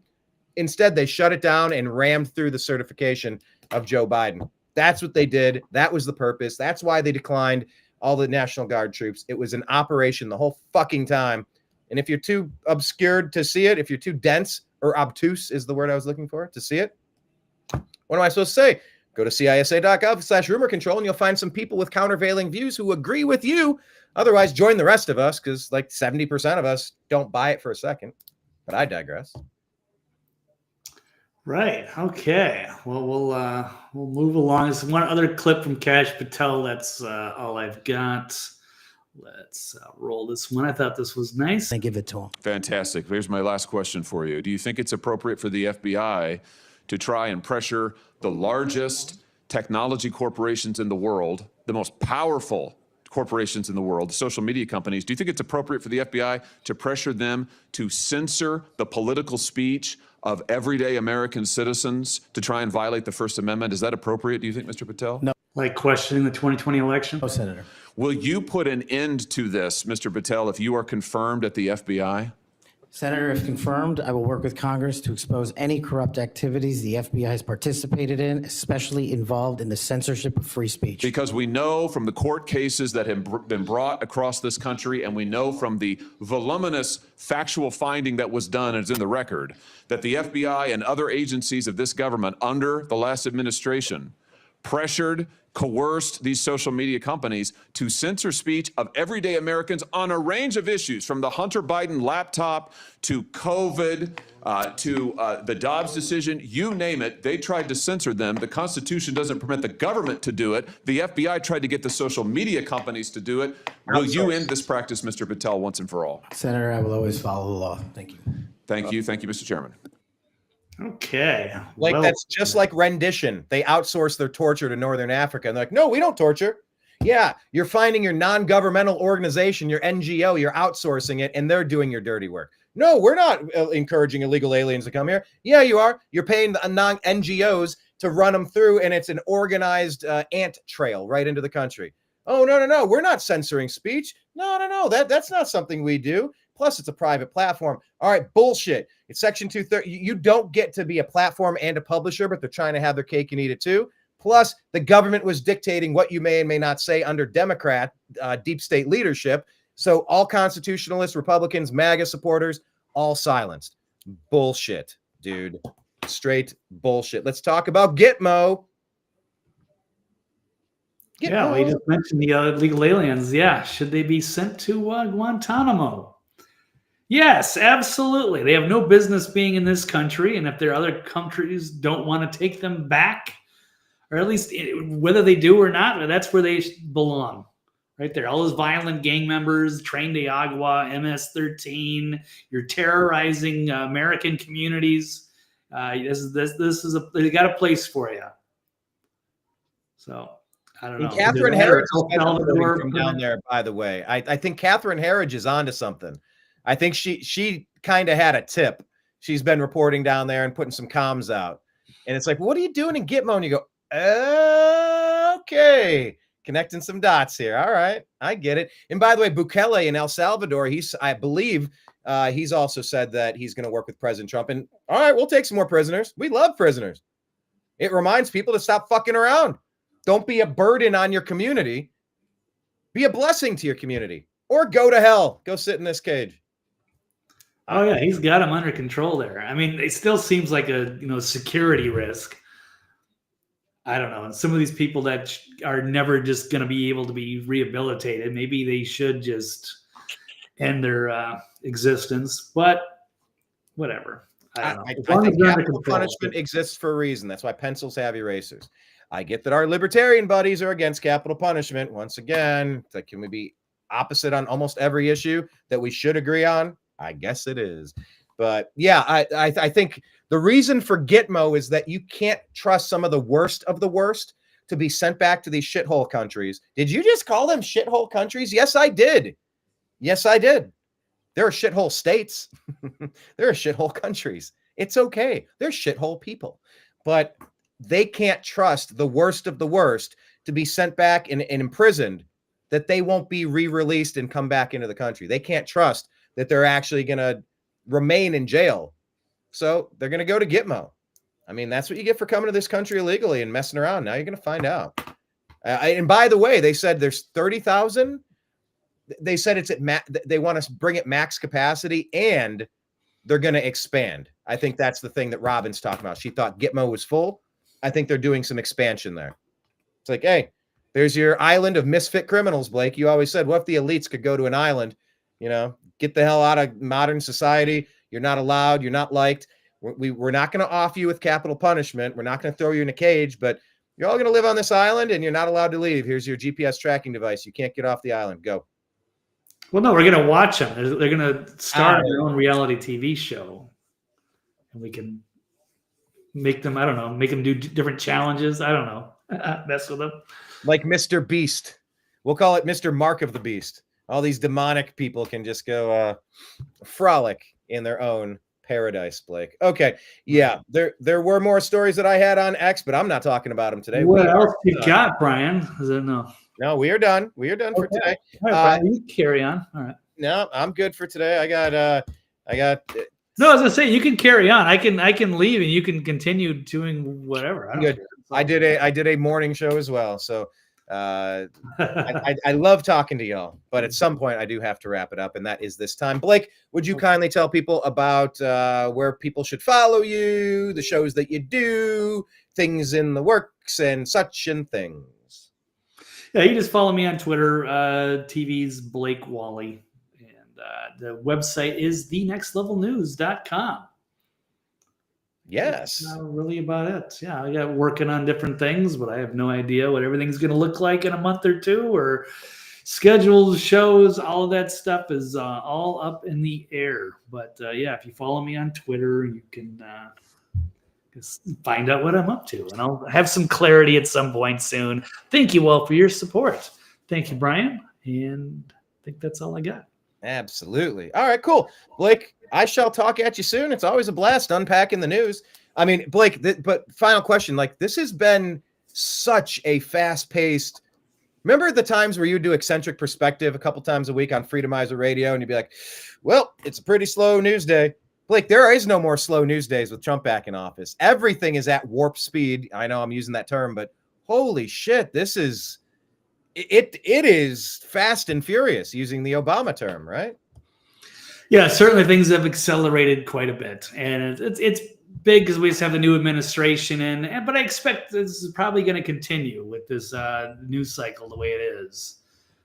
So yeah, I guess we'll get. But I mean, yeah, back then I didn't like to have to fill up an hour and a half, because that was kind of like the minimum. I was like, okay, Blake, well, you've got 3 days a week and you have a time slot and you have to fill up 90 minutes. And sometimes you'd be like, oh my God, what am I going to talk about for 90 minutes?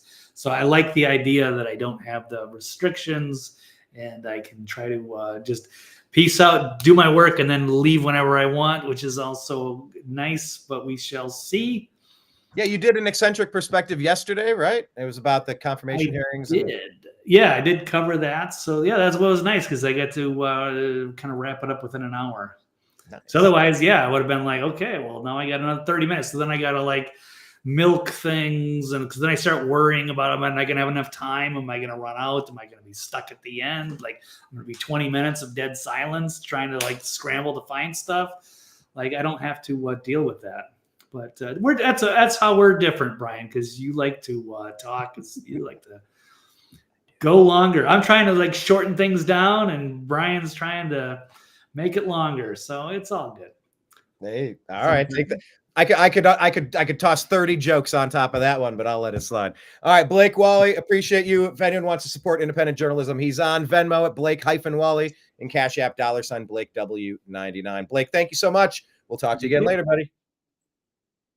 There he goes. TV's Blake Walley, everybody. If you guys want to participate in the TNAM universe, for all of our newcomers, this is where Alan and Robin, you got to make sure, are you following us in all the places? Because we put different stuff onto different platforms at different times, okay? So the New American Media is on Rumble. We have a profile and a channel. We want you to join our channel. That's the best place to do it, I guess. So we're kind of rebuilding from scratch that, but we're doing both. Rumble, we're the New American Media. You can get the Agree to Disagree Show podcast on Spotify and Apple Music and all those places. So link up with us, the Agree to Disagree Show podcast. We also put the TNAM AM show under that umbrella, so you'll get those as well. We're on X at American_media_. YouTube, that's kind of the hub. That's where we started off. We did the most. Of course, they've been the most punitive, along with Meta, to try to kneecap us and keep us from being monetized and earning an income, which is why we've gone to crowdfunding, of course, because we used to be monetized. We were doing fairly well when we interviewed John McAfee and had a bunch of these big interviews a couple of years ago, and they did not like us competing for those ad revenue dollars. So, but really, the YouTube is maybe the perfect archive. They've deleted several episodes because they're dirtbags and they think they own the truth. They don't. But they pretend to. But still, we're on YouTube, and we request that you follow us. The New American Media, about 14 years and 16, almost 1,700 videos. Some sports, some music, current events, politics, etc. So link up with us over there. On Facebook, we have a page, The New American Media, and TNAM's The Agree to Disagree Show. Join that group, please. On Telegram and Signal, we're TNAM. In TNAM chat, TNAM and TNAM chat. That's The New American Media. TNAM and TNAM chat on Signal and Telegram. We're on Truth Social at The New American Media as well, and Instagram, The New American Media. Finally, as I said earlier, they took away our monetization. Rumble has us monetized, so we appreciate that. But yes, please link up with us. We are on patreon.com/The New American Media. Kenneth, I have to dig out one of my devices with the USB capable devices. I actually did that the other day to charge it up, and I will be bringing the music over so I can have that playing in the background. I'm interested to see which music Kenneth sent over to our TNAM PO box. I'm curious to see what the playlist is. Kenneth, how many hours of music are on there? I don't even know. How many songs? How many hours? How is it set up? What am I about to experience? How do you prep me for what I'm about to listen to? And you said listen on shuffle, so it's not like it takes me on an arc. But yeah, curious to listen to it. Absolutely. Thank you for that. People have been gracious enough to donate things, and I'm here for it. So patreon.com/The New American Media. Venmo at Brian Engelman. That's me. That's my name. At BrianEngelman. We're on PayPal at Fuzz Installment. F is in Frank, UZZINSTALLMENT. And on Cash App, our Cash App is $ Brian Engelman. So if you like the show, those are ways you can donate to Blake or to myself. Okay, it's all good chill music. All right, got some chill vibes while I'm working. I'm down. I think I could be down with that. Thank you, Kenneth. All right. What is it? Zenith Banks. What's up, Zenith? Shoot me an email.